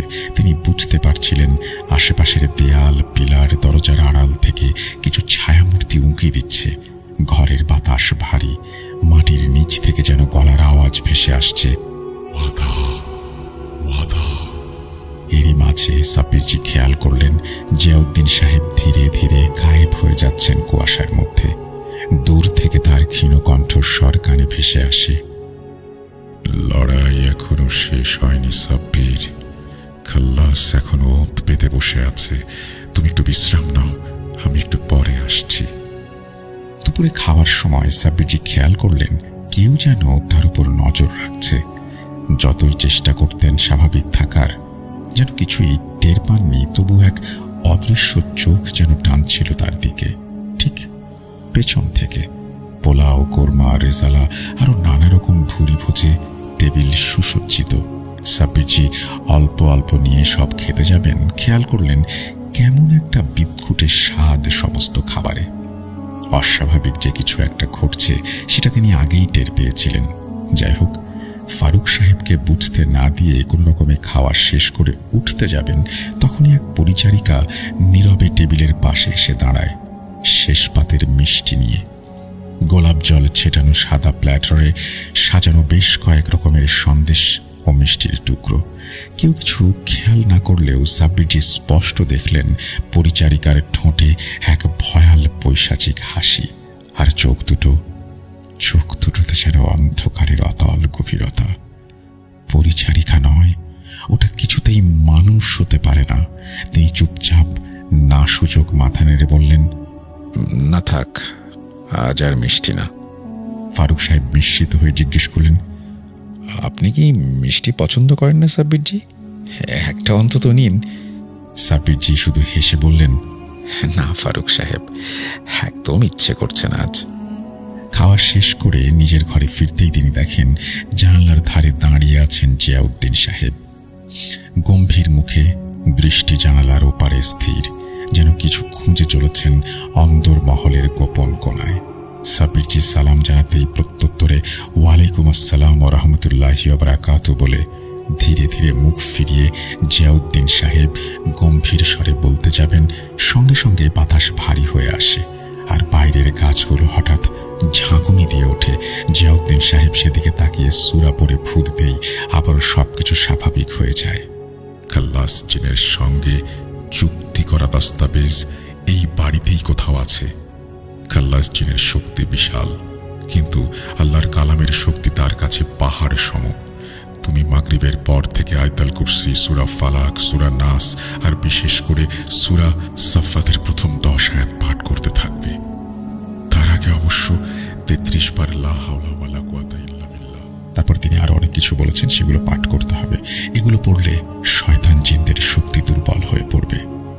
জিয়াউদ্দিন সাহেব আরো কিছু আমল শিখিয়ে দেন। বাড়ির 4 কোণে লবণ ছিটিয়ে সেখানে সূরা বাকারার নির্বাচিত আয়াত পড়ে ফুঁ দেন এবং এও বলেন, তাদবীর শুরু হবে রাত শেষে, অর্থাৎ শেষ প্রহরে। আমার একদল সহচর অদৃশ্য মুরিদেরা আসবে, যারা নেক পাক জিন, আল্লাহর বাণীর হেফাজতকারী। তারা ঘিরে ফেলবে পুরো বাড়ি। খাল্লাস জিন যখন ফুঁসে উঠবে তখন শুরু হবে প্রকৃত লড়াই। আয়াত আর দোয়ার আলোয় অন্ধকারের সংঘর্ষ হবে আলোর সাথে। সন্ধ্যার পর মাগরিবের আজান শেষে সাব্বিরজি জিয়াউদ্দিন সাহেবের কথা মতো এক এক করে সমস্ত আয়াত আমলে আনতে শুরু করেন। নির্দেশ অনুযায়ী সমগ্র বাড়ির 4 কোণায় লবণ ছিটিয়ে সূরা পড়ে ফুঁ দেন। এশার নামাজের সময় ঘনাতে সবার মধ্যে এক অজানা আতঙ্ক ছড়িয়ে পড়ে। রাতের আকাশে চাঁদ ছিল না, কেবল গা ছমছমে অন্ধকার আর ঘন বাতাস। চারদিক নিঃশব্দ, কিন্তু সেই নিস্তব্ধতা বা সেই নিঃশব্দতার মধ্যেই যেন কিছু ফিসফিস করছে, নড়াচড়া করছে অদৃশ্য অন্ধকারের মধ্যে। পুরো বাড়িটা নিস্তব্ধ, ঘর ভর্তি আতর, আগরবাতি, কালো জিরা ছড়ানো। সাব্বিরজি নিজ হাতে বাড়ির চারপাশে পানি পড়া ছিটিয়ে দিলেন। জিয়াউদ্দিন সাহেব আসেন, এক গোছা বিশেষ সূরা লেখা তাবিজ সাব্বিরজির হাতে দিয়ে বলেন যে সময় এলে সাব্বিরজি নিজেই বুঝে যাবেন এই তাবিজের কার্যকারিতা কি। এরপর সবার অলক্ষ্যে অদৃশ্যে জিয়াউদ্দিন সাহেব মাটিতে একটি বৃত্ত এঁকে জিকির করতে বসলেন। তাঁর ঠোঁট নড়ে, কিন্তু আওয়াজ নেই। ধীরে ধীরে তার চোখ লালচে হয়ে উঠছিল, শিরা উপশিরা টান টান। মনে হচ্ছিল কোনো অলৌকিক শক্তির সাথে যেন একত্রীভূত হয়ে আছেন। রাত বাড়তেই শুরু হয় ভয়ঙ্কর সব ঘটনা। কখনো তীব্র শব্দে দরজা খুলছে আর বন্ধ হচ্ছে একা একাই, আবার কখনো দেখা যাচ্ছে অদ্ভুত সব ছায়ামূর্তি ঘোরাঘুরি করছে দেয়ালে দেয়ালে। এর মাঝে একবার একজোড়া আগুনের ভাঁটার মতো চোখ জলজল করে উঠল জানালার ওপার থেকে। তারপর হাওয়ার এক ঝাপটায় জানালাটা আচমকাই বন্ধ হয়ে যায় নিজে থেকে। ফারুক সাহেব ভয় পেয়ে সাব্বিরজির পাশে এসে দাঁড়ান। কাঁপা কাঁপা স্বরে জিজ্ঞেস করেন, এই বাড়িতে নানা সমস্যা দেখা দিলেও এমন রাতের আগে তো দেখিনি। আজ তো মনে হচ্ছে। কথাগুলো শেষ হয় না। ফারুক সাহেব আতঙ্কে হাঁ হয়ে অন্দর মহলের ওপর তলার দেয়ালের দিকে তাকান। দেখেন ওপর তলার দেয়াল বেয়ে নেমে আসছে কালো আঠালো এক ছায়া। প্রথমে তা ধোয়ার মতো হলেও পরবর্তীতে ঘন এক বিকৃত অশরীরী রূপ নেয়। এদিকে সাব্বিরজি খেয়াল করলেন জিয়াউদ্দিন সাহেবের দেয়া তাবিজগুলি কেমন যেন জলজল করে উঠছে। তিনি বুঝে যান কি করতে হবে। জিয়াউদ্দিন সাহেবের সেই বিশেষ সূরা লেখা তাবিজগুলোর মধ্যে থেকে একটি তাবিজ উঁচিয়ে সাব্বিরজি বিশেষ সূরা পাঠ করে ছুড়ে দেন ছায়ামূর্তিগুলোর দিকে। সঙ্গে সঙ্গে একটা বিকট চিৎকারে চারপাশে কাঁচের জানালাগুলো কেঁপে উঠল। ছায়াটি মিলিয়ে যায়। তার ঠিক পরেই মেঝে কেঁপে ওঠে এবং আচমকাই একটি অদৃশ্য শক্তি এক ঝটকায় সাব্বিরজি ও জিয়াউদ্দিন সাহেবকে মেঝের মাঝখান বরাবর এক জায়গায় জড়ো করে। তাদের চারিদিকে আগুনের রেখা ফুটে ওঠে আর তার মাঝখানে ধীরে ধীরে স্পষ্ট হয় এক বিশাল পশুর রূপ। 3টে আগুনের গোলের মতো চোখ, খাল্লাস জিন। এক বিকট অট্টহাসিতে বাড়িটা যেন কেঁপে ওঠে। হাসির তীক্ষ্ণতা যেন গলার ভেতর চিমটি দিয়ে রক্ত বের করার মতো। তোরা আমাকে বাধা দিতে এসেছিস, পারবি? এই চুক্তি রক্তে রেখা, রক্তেই মিশে থাকবে চিরকাল। সঙ্গে সঙ্গে চারিদিক অন্ধকারে ঢেকে যায়। ঘরের সব বাতি নিভে যায়। জিয়াউদ্দিন সাহেব চোখ বন্ধ করে চিৎকার করে এক আমল পাঠ করেন। ঠিক তখনই খাল্লাস জিনের শরীরটা যেন কাঁপতে শুরু করে আর তার হাতের শেকলে ছিঁড়ে বেরিয়ে আসে আরো 3টে ছায়া, দাসত্বে থাকা নিকৃষ্ট জিন। তারা সাব্বিরজির চারিদিকে ঘুরতে শুরু করে। এর মাঝে হঠাৎই একজন সাব্বিরজির দিকে ছুটে আসতেই তৎক্ষণাৎ তিনি আয়াতুল কুরসি উচ্চ স্বরে পড়তে পড়তে আরও একটি তাবিজ তার দিকে ছুড়ে দেন। আর তখনই সেই ছায়াটি বিকট আওয়াজ করে সেখান থেকে মিলিয়ে যায় এবং গলে যায় কালো পিচের মতো। আর একটি ছায়া ঠিক সেই মুহূর্তে মাথার উপর আছড়ে পড়ে জিয়াউদ্দিন সাহেবের। কিন্তু তিনি সূরা পড়ে বাঁ হাতে তসবিহ আর ডান হাতে পানি পড়া ছুড়ে দেন। তারপরে অদৃশ্য হয়ে যায় সেই রূপ। খাল্লাস জিনটি তখন রাগে ফুঁসে ওঠে, গর্জে ওঠে, আর সেই গর্জনে পুরো প্রাসাদ কেঁপে ওঠে, যেন ভূমিকম্প হয়েছে। তা দেখে ফারুক সাহেব আতঙ্কে দরজার পাশে চলে যান। মুখে কোনো শব্দ নেই। সেই মুহূর্তে সাব্বিরজির দিকে হঠাৎই উড়ে আসে এক লম্বা শেকড়, আর একটু হলেই পায়ে এসে বিদ্ধ। কিন্তু তার আগেই সাব্বিরজি তসবিহটা উঁচিয়ে সূরা বাকারার কিছু আয়াত পড়ে ফু দিতেই শেকড়টা ধক করে জ্বলে পুড়ে ছাই হয়ে যায়। সারা রাত এরকম ভয়ঙ্কর মুহূর্তের মধ্যে দিয়ে চলল লড়াই। তাবিজ, পানি পড়া, তসবিহ আর কোরআনের আয়াতকে অস্ত্র করে সাব্বিরজি ও জিয়াউদ্দিন সাহেব দুজনে সেই অভিশপ্ত চুক্তি আর জাহান্নামের অশরীরী খাল্লাস জিনের বিরুদ্ধে দাঁড়িয়ে রইলেন। শেষ রাতে যখন ফজরের আলো আকাশে হালকা হয়ে আসছে, খাল্লাস জিনের গর্জন তখন ধীরে ধীরে ক্ষীণ হয়ে যায়। তোরা রক্তে লেখা চুক্তি শেষ করতে পারবি না। ঠিক তখনই চারপাশের ছায়াগুলো একে একে খাল্লাস জিনের শরীরে এসে মিলিয়ে যেতে লাগলো এবং এক পর্যায়ে খাল্লাস জিন নিজেও মিলিয়ে যায়। ফজরের ঠিক আগে হঠাৎই জিয়াউদ্দিন সাহেব বলে উঠলেন, হালকা একটা পচা মাংসের গন্ধ যেন বাতাসে ভেসে বেড়াচ্ছে, তাই না? আমি অনুভব করছি তাহখানার পথ আশেপাশে কোথাও আছে। আল্লাহর ইচ্ছায় আমরা ওখানেই চুক্তিপত্র খুঁজে পাবো ইনশাল্লাহ। ঠিক সেই সময় ফারুক সাহেব জানলেন অন্দরমহলের একটি সিন্দুকের নিচে বাড়ির তাহখানায় যাবার গোপন পথ আছে।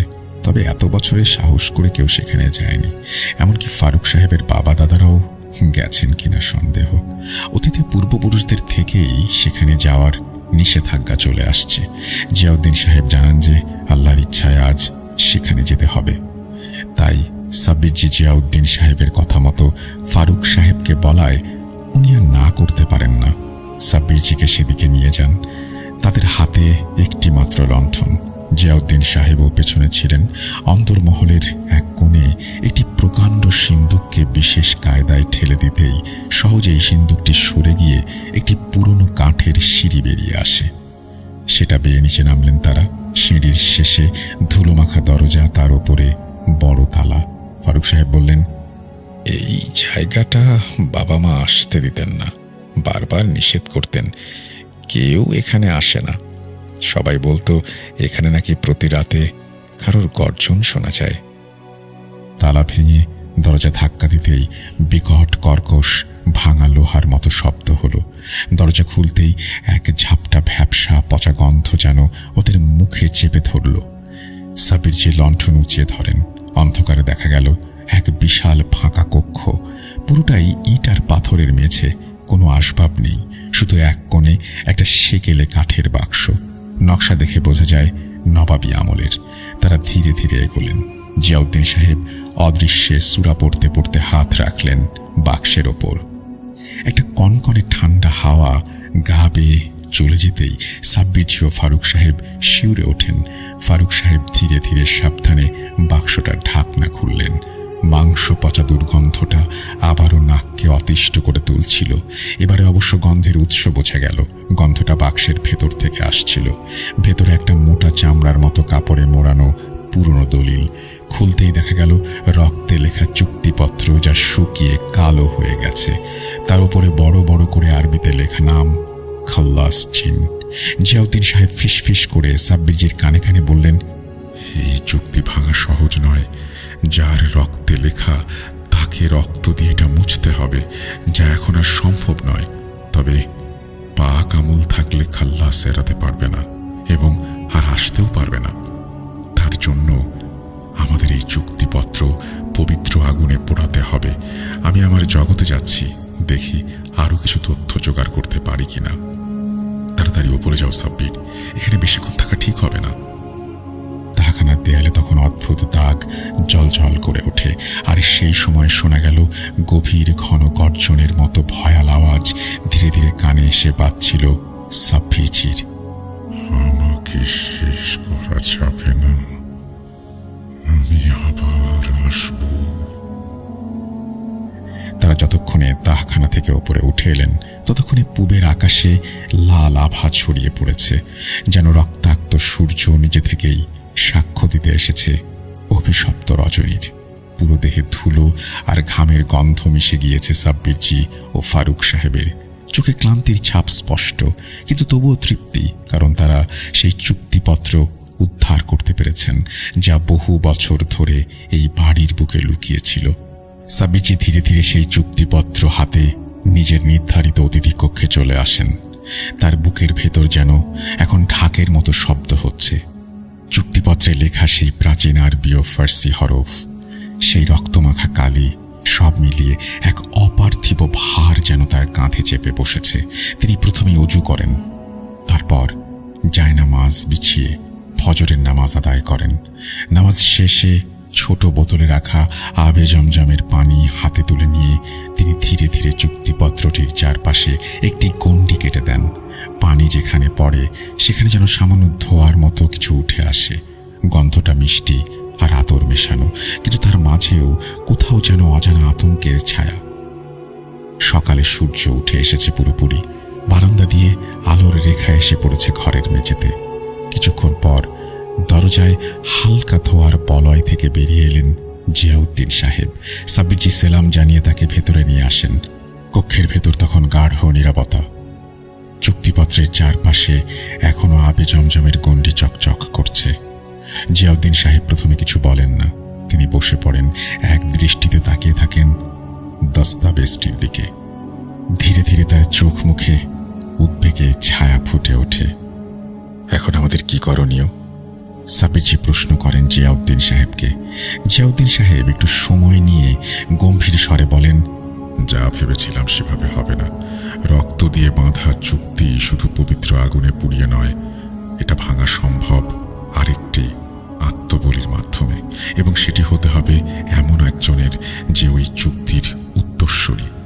আহমেদ বংশের রক্তের ধারা থেকেই কাউকে বেছে নিতে হবে। সাব্বিরজির কণ্ঠে অস্ফুট স্বর। তাহলে কি ফারুক সাহেবকে? জিয়াউদ্দিন উদ্বিগ্নের স্বরে বলেন, তুমি ঠিক বুঝেছ, কিন্তু আমি ভাবছি অন্য কিছু। সবকিছু কি এত সহজেই সম্ভব?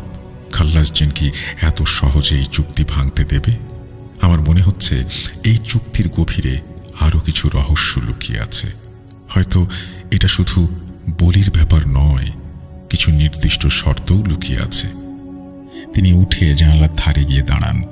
বাইরে বাতাসে আম গাছের পাতাগুলো দুলছে, কিন্তু তাতেও যেন অস্বস্তি কাজ করছে। তুমি ফারুক সাহেবের সাথে কথা বলো, আমি কিছু প্রস্তুতি নিচ্ছি। দরকার হলে আমাকে কিছু পুরনো শয়তানি নিদর্শন ঘাঁটতে হবে। এই বলে জিয়াউদ্দিন সাহেব অদৃশ্য হয়ে যান। সাব্বিরজি মাথা নেড়ে সম্মতি জানিয়ে তাকে বিদায় জানান। তার মনের মধ্যেও এখন ধোয়াটে ভয় আর দায়িত্বের বোঝা তাকে অতিষ্ঠ করে তুলছে। পরিচারক সকালের নাস্তা ঘরেই দিয়ে গিয়েছিল। গতকালের পর থেকে সাব্বিরজি আর ভোজন কক্ষে গিয়ে খাবার খাওয়ার সাহস পাননি। কোনো রকমে প্রাতরাশ সেরে তিনি ধীরে ধীরে বাড়ির ভেতরের দিকে এগিয়ে যান। ফারুক সাহেব তখনও বারান্দার এক কোণে বসে আছেন, হাতে একটা কফির মগ। ভেতরে আর কিছুই নেই, কেবল হালকা ধোঁয়া আর বিস্ময়ের ছায়া। তিনি রাত ভয় জেগেছিলেন। অন্দরমহলের বাগান থেকে ভেসে আসা সেই অদ্ভুত গন্ধ, সেই নিঃশব্দ গোঙানি তার মনে বারবার ফিরে আসছে। সাব্বিরজি তাকে সবকিছু খুলে বলেন। রক্ত চুক্তির স্বাক্ষর, খাল্লাসজিনের উপস্থিতির ইঙ্গিত এবং আত্মবলির প্রয়োজনীয়তা, সবকিছু। সব শুনে ফারুক সাহেব কিছুক্ষণ চুপ থেকে চোখ বন্ধ করে একটা দীর্ঘশ্বাস ফেলে বলেন, আমার ছোট ছেলে মারুফ, ওকে যেন ছুঁয়েও না যায় এই অভিশাপ। তার গলা ভারী হয়ে আসে। আমি সবই বুঝতে পারছি। আমার পূর্বপুরুষ আজমত হুজুরের পাপের হাত থেকেই রেহাই পাওয়া দুষ্কর। তিনি উঠে দাঁড়ান। চোখে জল চিকচিক করছে, কিন্তু কণ্ঠে দৃঢ়তা। আমি প্রস্তুত সাব্বিরজি। আপনি শুধু এটুকু নিশ্চিত করুন, আমার মারুফের যেন কিছু না হয়। ওর যেন শরীরে একটা কেশও কেউ না ছোঁয়। আমি আর কতদিন বাঁচব? আমি আত্মবলি দিতে প্রস্তুত।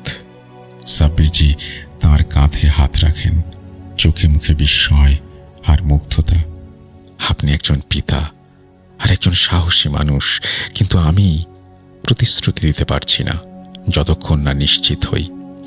আমাকে আগে নিশ্চিত হতে হবে এই চুক্তির গভীর রহস্য কি। আমি দেখছি অন্য কোনো উপায় আছে কিনা। সাব্বিরজি ধীর স্বরে বলেন। হঠাৎই পশ্চিম দিক থেকে একটা ঠান্ডা হাওয়া ভেসে আসে। জানলার পর্দা দুলে ওঠে অস্বাভাবিকভাবে। সাব্বিরজি দেখেন জিয়াউদ্দিন সাহেব ফিরে এসেছেন, চোখে দারুণ তীব্র দৃষ্টি। সাব্বিরজি ফারুক সাহেবের কাছ থেকে বিদায় নিয়ে জিয়াউদ্দিন সাহেবের সাথে নিজের কক্ষে চলে যান। ঘরে ঢুকতেই জিয়াউদ্দিন সাহেব আতঙ্কিত কণ্ঠে বলেন, তাড়াতাড়ি করতে হবে। আমার জগতে আমি কিছু আভাস পেয়েছি। খাল্লাস জিন আমাদের পরিকল্পনা সম্ভবত বুঝে ফেলেছে। চুক্তি ভাঙার আগেই সে কিছু একটা ঘটাতে চায়। আজ অমাবস্যা, আজ রাতের মধ্যেই সিদ্ধান্ত নিতে হবে। অস্বস্তিকর পরিস্থিতির মধ্য দিয়ে কোনো রকমে দুপুরটা কেটে যায়। ধীরে ধীরে বিকেলের সাথে সাথে ক্রমশ অনিশ্চয়তা ঘনিয়ে আসছিল।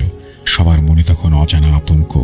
একদিকে আত্মবলির প্রস্তুতি, অন্যদিকে খাল্লাস জিনের ছায়া। বাড়ির বাতাস ঘন হয়ে এসেছে, চারিদিকে পাখির ডাক থেমে গেছে। বাড়ির উত্তর কোণের দেয়ালে হঠাৎ ছোট একটা দাগ দেখা দেয়, রক্তের মতো দেখতে। ধীরে ধীরে সেটা গড়িয়ে নামছে। জিয়াউদ্দিন সাহেব ধীর স্বরে বলেন, সে আবারও জেগে উঠেছে, সে আসছে। অমাবস্যার রাত, আকাশের চাঁদ নিখোঁজ। তারাগুলো যেন কেউ টেনে নিভিয়ে দিয়েছে একে একে। বহরমপুরের ফারুক সাহেবের পুরনো জমিদার বাড়ির চারপাশে গভীর নীরবতা, যেন রাতও শ্বাসরোধ করে আছে। বাড়ির অন্দরমহলের মাঝখানে পাতা হয়েছে একটি রহস্যময় ছকের গণ্ডি। ছকের রেখাগুলো আঁকা হয়েছে ঝরঝরে আবে জমজম ও জাফরানের মিশ্রণে, যা একমাত্র জিয়াউদ্দিন সাহেবই সঙ্গে এনেছিলেন মরুভূমির এক প্রাচীন দরবেশের কাছ থেকে। পাশে ছিলেন সাব্বিরজি, যিনি বহু অভিশপ্ত ঘটনার সমাধান করেছেন।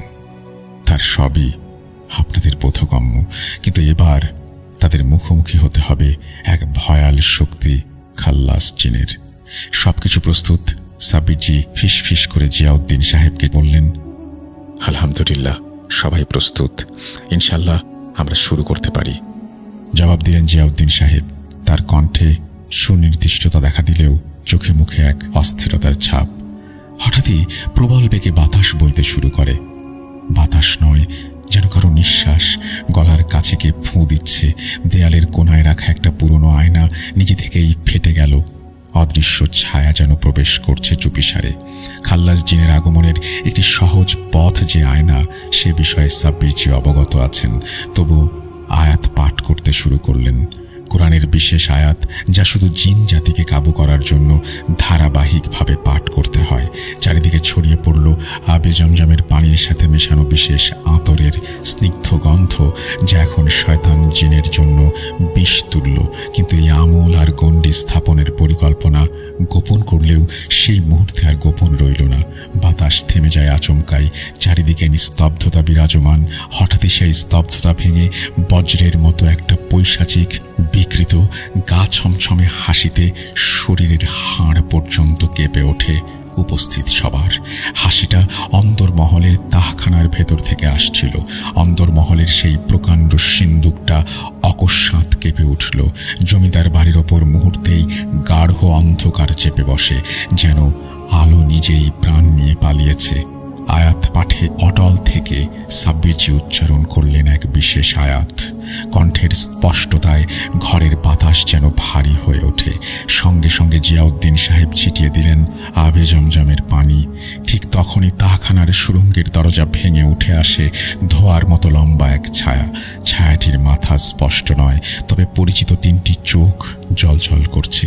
কণ্ঠ থেকে বেরোলো এক বিকৃত খাঁ খাঁ আওয়াজ, ওয়াদা কেউ ভাঙতে পারবে না। ফারুক সাহেব, যিনি পূর্ব নির্ধারিত পরিকল্পনা অনুযায়ী প্রস্তুত ছিলেন, তিনি কাঁপা কণ্ঠে বলে উঠলেন, আমি ওয়াদা ভাঙছি। তা বলা মাত্রই ছায়াটি যেন রেগে গিয়ে ছটফট করতে লাগলো। ঘরের চারিদিকে ছড়িয়ে পড়ল এক অদৃশ্য আগুনের ঝাঁঝ। পুরনো দেয়াল থেকে চুন সুরকি খসে পড়তে শুরু করলো। ঘরের সিলিং থেকে ঝুলন্ত ফ্যান হঠাৎ করেই দাউ দাউ করে জ্বলে উঠল। সাব্বিরজি তখন শক্ত কণ্ঠে তসবিহ উঁচিয়ে বললেন, আল্লাহর নামে তুই আজ শৃঙ্খলিত। তার কথার সঙ্গে সঙ্গে জিয়াউদ্দিন সাহেব উচ্চারণ করলেন এক গোপন সূরা, যা শুধুমাত্র জিনদের সাথেই ব্যবহার করা হয়। অন্দর মহলের মেঝের ওপর বিশেষ গণ্ডির ভেতরে রাখা চুক্তিপত্র, যা খাল্লাস জিনের সঙ্গে রক্তে লেখা, সেইটা আচমকাই আগুনের বলয়ের মধ্যে পড়ে পুড়ে যেতে লাগলো। সেই আগুন নীলাভ, লেলিহান জ্বলছে। খাল্লাস জিন আর্তনাদ করে ওঠে, আমার রাজত্ব, আমার চুক্তি এত সহজে ভাঙা সম্ভব নয়। সেই চিৎকারে যেন শত শত বছরের অভিশাপ, রক্ত ও স্বার্থক্ষুণ্ণের ক্রোধ লুকিয়ে আছে। পাশের ঘরের দরজা আপনা আপনি বন্ধ হয়ে যায় ধপ করে। জমিদার বাড়ির বাইরে হঠাৎই একদল কুকুর হাও হাও করে কেঁদে উঠল, যেন তারা জানে সেই রাতে খুব বড় একটা কিছু ঘটছে। আহত গলায় খাল্লাস জিন বলে উঠল, রক্ত চুক্তির বন্ধন এখনো অটুট। এই কথা শুনে জিয়াউদ্দিন সাহেব চোখ বন্ধ করে কিছু হিসাব কষে উদ্বিগ্নের স্বরে বললেন, আরও একটি আয়াত দরকার সাব্বির। ওর মূল শেকড় এখনো কোথাও মাটির ভেতরে সক্রিয়, কিন্তু কোথায় তা বুঝতে পারছি না। সেটা যতক্ষণ না পুড়ে যাচ্ছে, আর সেরকম কিছু ক্ষতি করতে না পারলেও শয়তানটা থাকবে। তুমি শুরু করো। সাব্বিরজি জোরে জোরে উচ্চারণ করলেন সেই বিশেষ আয়াত। তাঁর শব্দে বাতাস ছিন্ন ভিন্ন হতে থাকে। গণ্ডির ভেতর আগুন আবারও প্রজ্বলিত হয়। ঠিক সেই মুহূর্তে ঘরের ভেতরে চারিদিক থেকে নেমে আসে এক অদ্ভুত আলো। গণ্ডির ঠিক মাঝখানে প্রজ্বলিত হলো এক নূরের বলয়, যার তাপে খাল্লাস জিন আর্তনাদ করে এক লাফ দিয়ে তাখানায় ঢুকে অদৃশ্য হয়ে যায়। যাওয়ার সময় শেষ চিৎকারে ছায়াটি বলে, ফিরে আসবো, আমি এখনো বেঁচে আছি, অন্য রূপে হলেও ফিরে আসবো। আর সেই সঙ্গে নীলাভ আগুনের বলয়ে ঘিরে থাকা চুক্তিপত্রের ছাই ফুঁসে ওঠে এক বিকট ধোঁয়ায়, তারপর মিলিয়ে যায়। ঘর আবার নিস্তব্ধ। শুধু ঘরের কোণায় পড়ে থাকা পুরনো আয়নাটি ভেঙে টুকরো টুকরো হয়ে গেছে। এক মুহূর্তের জন্য দেখা গেল দুটো লাল চোখ, যা একবারের জন্য ধপ করে জ্বলে উঠে আবার অদৃশ্য হয়ে গেল। জিয়াউদ্দিন সাহেব একটি দীর্ঘশ্বাস ফেলে বললেন, চুক্তি পুড়েছে, ছায়া ভস্য, কিন্তু শেকড় এখনো কোথাও মাটির নিচে পোতা। সেদিকে নজর রাখতে হবে। এর শেষ এখানেই নয়। সত্যিকারের মুক্তি তখনই যখন মাটির নিচে পুঁতে রাখা সেই শেকড়, রক্ত চুক্তির মূল অংশ নষ্ট হবে। ফারুক সাহেব নিঃশব্দে কাঁদছিলেন। তার চোখে যে খাল্লাস জিনের ভয়াবহ প্রতিচ্ছবি গেঁথে রইল, তা কোনোদিন মুছবে না। পরিবেশ তখনও গা ছমছমে। জানালার বাইরে থেকে হঠাৎই ঠান্ডা হাওয়ার ঝাটকা এসে কানের কাছে ফিসফিস করে বলে গেল, আমি এখনো আছি। বাড়ির পরিবেশ ধীরে ধীরে হালকা হয়ে আসে। জমিদার বাড়ির প্রাচীন দেয়ালগুলো, যেখানে চিরকাল একটা ভারী অদৃশ্য অন্ধকারে ঝুলে থাকত, সেগুলো যেন একটু নিঃশ্বাস নিতে পারছে। ফারুক সাহেব চোখ বন্ধ করে দীর্ঘশ্বাস ফেললেন। শান্ত তৃপ্ত মুখে বললেন, আমার বংশ আজ মুক্ত। এক স্বস্তির তরঙ্গ চারিদিকে ছড়িয়ে পড়ল। ঠিক সেই মুহূর্তে সিঁড়ির নিচের অন্ধকার থেকে এক রহস্যময় ক্ষীণ স্বর ভেসে আসলো। সাব্বিরজি চুপচাপ দাঁড়িয়ে রইলেন। কোনো ভীতি নয়, বরং এক গভীর সচেতনতা তার চোখে মুখে ফুটে উঠল। তিনি ধীরে ধীরে ভারী কণ্ঠে বললেন, শয়তানি সন্ধি একবার গড়া হলে তার ছায়া চিরদিন থেকে যায়। আমরা চুক্তি ভেঙেছি, শয়তান খাল্লাস জিন আক্ষেপ তো করবেই, তবে সে ফিরে আসবে না ইনশাল্লাহ। তবুও সাব্বিরজি নিশ্চিত হতে আরো কয়েকদিন, অর্থাৎ দিন 7 জমিদার বাড়িতে থাকার সিদ্ধান্ত নেন। তার মনে সন্দেহের একটি ক্ষীণ রেখা যেন এঁকে গিয়েছিল কেউ। জমিদার বাড়ি এখন শান্ত।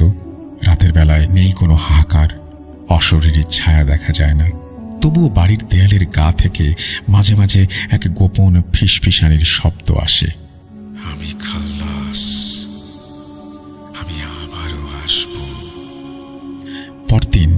সাহেবের পরিবার কলকাতা থেকে নিশ্চিন্তে বহরমপুরের গ্রামে ফেরেন। জমিদার বাড়ির পুরনো ঘরগুলো প্রাণ ফিরে পায়। খালি বাড়ি আবার শব্দে ভরে ওঠে। বাচ্চাদের হাসি, রান্নাঘরের ধোঁয়া, উঠোনে বসে গল্পের আসর। ফারুক সাহেব নিজে সাব্বিরজিকে সবার সাথে আলাপ করিয়ে দিলেন। বিশেষ করে তার ছোট ছেলে মারুফ, চটপটে, হাসি খুশি, যার বয়স সাব্বিরজির থেকে বড় জোর 5-6 বছরের ছোট। দেখে মনে হচ্ছে তার মধ্যে আর কোনো সমস্যা নেই। পরবর্তী 3 দিন কোনো অশুভ ঘটনা ঘটেনি। এর মাঝে সাব্বিরজি মারুফের সাথে মিলে আশেপাশের এলাকা, কেরান্ডিমালের জঙ্গল মোটামুটি ঘুরে দেখে নিয়েছেন। জঙ্গলের বেশি গভীরে না গেলেও আশেপাশে তেমন কোনো তেঁতুল গাছ দেখতে পাননি। হয়তো এই 200-300 বছরের ইতিহাসের চাপে সেই গাছ হারিয়ে গেছে। সেই তেঁতুল গাছের নিচেই একদিন খাল্লাসের সাথে প্রথম চুক্তি হয়েছিল। জমিদার বাড়িতে শান্তি বিরাজমান, তবু একটা চাপা অজানা শঙ্কা সাব্বিরজির মন থেকে কিছুতেই সরছিল না। সবকিছু দেখতে স্বাভাবিক, অথচ যেন কোথাও একটা সূক্ষ্ম ফাঁক রয়ে গেছে। সেই সময় হঠাৎ তার পাশে ভেসে উঠলেন জিয়াউদ্দিন সাহেব, ছায়ার মতো অথচ দৃশ্যমান। সাব্বিরজি নিচু গলায় বললেন, জিয়াউদ্দিন সাহেব, খাল্লাস চীনের প্রকৃত ইতিহাসটা এবার আমাকে খুলে বলুন। জিয়াউদ্দিন সাহেব গম্ভীর কণ্ঠে বলতে শুরু করলেন, খাল্লাস চীন নামটা থেকেই বোঝা যায় শেষ করে দেয়, ধ্বংস করে দেয়, সমাপ্ত করে দেয়। তবে খাল্লাস জিন কোনো সাধারণ জিন জাতির অংশ নয়। সে এক আদিম শক্তি, এমন এক অস্তিত্ব যাকে একদিন আলোকিত সত্তার ছায়া ছুঁয়েছে, আবার অন্যদিকে তার ভেতর ঘনীভূত রয়েছে শয়তানি প্রবৃত্তির সীমাহীন ঘূর্ণি। খাল্লাসের জন্ম আরবের কোনো প্রাচীন অনাত্মা কবরস্থানে, যেখানে শত শত বছর ধরে দাফন হয়েছে অজানা মানুষের শরীর। কারো নাম নেই, পরিচয় নেই, প্রার্থনা নেই। সেই সময় বঞ্চিত, ভুলে যাওয়া মৃতদের আক্রোশ, আর্তনাদ আর অপরিবর্তিত বেদনা, এই সব কিছু এক বিশেষ মুহূর্তে মিশে গিয়েছিল মরুভূমির কোনো এক ভয়ঙ্কর রাত্রিতে, যখন চাঁদ ছিল রক্তিম আর বাতাসে ছিল আগুনের গন্ধ। সেই অতৃপ্ত শক্তি জন্ম দিয়েছিল এক বিকৃত সত্তাকে, খাল্লাস জিনকে। খাল্লাস কোনো শত্রুর কাছে আসে না হুমকির মতো, সে আসে চুপচাপ। তার উপস্থিতি মানেই শেষ। সম্পর্ক, জীবন, আশা সবকিছু নিঃশেষ করে দেয়। খাল্লাস কোনো শরীরের উপর ভর করতে পারে না। তবে যদি কেউ দুর্বল হয়, বিশেষ করে যারা হতাশ, পাপমগ্ন বা লোভ লালসায় নিমজ্জিত, বহু দুর্নীতিগ্রস্ত সাধক, লোভী ফকির বা পাপী মানুষ ইচ্ছাকৃতভাবে খাল্লাসের সাথে চুক্তি করে। বিনিময়ে তারা চেয়েছিল ক্ষমতা, অর্থ, অমরত্ব, কিন্তু শেষ পর্যন্ত তারাই নিজেদের রুহকে উৎসর্গ করে দেয়। আজমত হুজুর তাদের মধ্যে একজন। খাল্লাস জিন নিজের আসল রূপ খুব কমই দেখায়। সে কখনো ছায়া, কখনো ধোঁয়া, কখনো বা বৃদ্ধ মানুষের বেশে আসে। তার চোখ দুটো অস্বাভাবিকভাবে চালাক এবং নিঃসঙ্গ। এবং আরও কিছু কথা তিনি খাল্লাস জিন সম্পর্কে এখানে বলেন, এবং তিনি বলেন যে সে ধীরে ধীরে মানুষের মনের দুর্বলতা খুঁজে বের করে, সেই দুর্বলতাকে বাড়িয়ে দেয়, তারপর তার কারিন জিন নিজের করে নেয়। যখন কেউ টের পায় ততক্ষণে অনেক দেরি হয়ে গেছে। সংক্ষেপে বললে, খাল্লাস জিন এক ভুলে যাওয়া আতঙ্ক, অভিশপ্ত রুহুদের মিলিত ক্রোধ, ধ্বংসের এক শয়তানি শক্তি, যে নিজের অস্তিত্বের জন্য নীরবভাবে জীবন আর রুহকে গ্রাস করছে। যারা তার সাথে সন্ধি করে তাদের পরিবারে রুহ ছায়ায় এক বিশেষ কারিন জিন সংযুক্ত করে দেয়া হয়। এই কারিন জিন মানুষদের সঙ্গী হয় ছায়ার মতো, কখনো আলাদা করা যায় না। কিন্তু ধীরে ধীরে সে ইচ্ছা মতো ব্যক্তির ভাগ্য, চিন্তা, মনোভাব নিয়ন্ত্রণ করতে থাকে। যদিও প্রথমে হয়েছিল সহচর, চুক্তির বিনিময়ে যা কিছু প্রতিশ্রুত হয়, ক্ষমতা, বিত্ত, প্রতিপত্তি, কিন্তু তার বদলে একটা কিছু হারাতে হয়। সাব্বিরজি ধীরে বলেন, তাহলে ফারুক সাহেবের বংশের মুক্তি কি পুরোপুরি হয়েছে? জিয়াউদ্দিন সাহেব সামান্য সময় নেন, তারপর গম্ভীর স্বরে বলেন, মুক্তি হয়তো আপাত মুক্তি, কিন্তু কোথাও না কোথাও সেই চুক্তির বীজ থেকে গেছে। কোনো অতীতের রক্তে, কোনো ছায়ায়, হয়তো কোনো অভিশপ্ত বস্তুতে। সবকিছু ভেঙে ফেললেও যদি মূল বীজ মাটির নিচে থেকে যায়, তবে একদিন না একদিন তা আবার অঙ্কুরিত হবেই। ট্রেন এগিয়ে চলেছে। জানালার বাইরে সূর্য অস্ত যাচ্ছিল, লাল আলোয় চারিদিক রক্তিম রঙে ঢেকে গেছে। ট্রেন হুইসেল দিতেই নির্ধারিত প্ল্যাটফর্মে ঢুকছে, যার সাইনবোর্ডটা সাব্বিরজি স্পষ্ট পড়তে পারেননি। গঙ্গাধরপুর। ট্রেনের হুইসেলে তন্দ্রাটা কেটে যায়। সাব্বিরজি শুনতে পেলেন মাইকিং হচ্ছে, বহরমপুরের দিকে যাওয়ার ট্রেন প্ল্যাটফর্ম নাম্বার 3-এ ঢুকছে।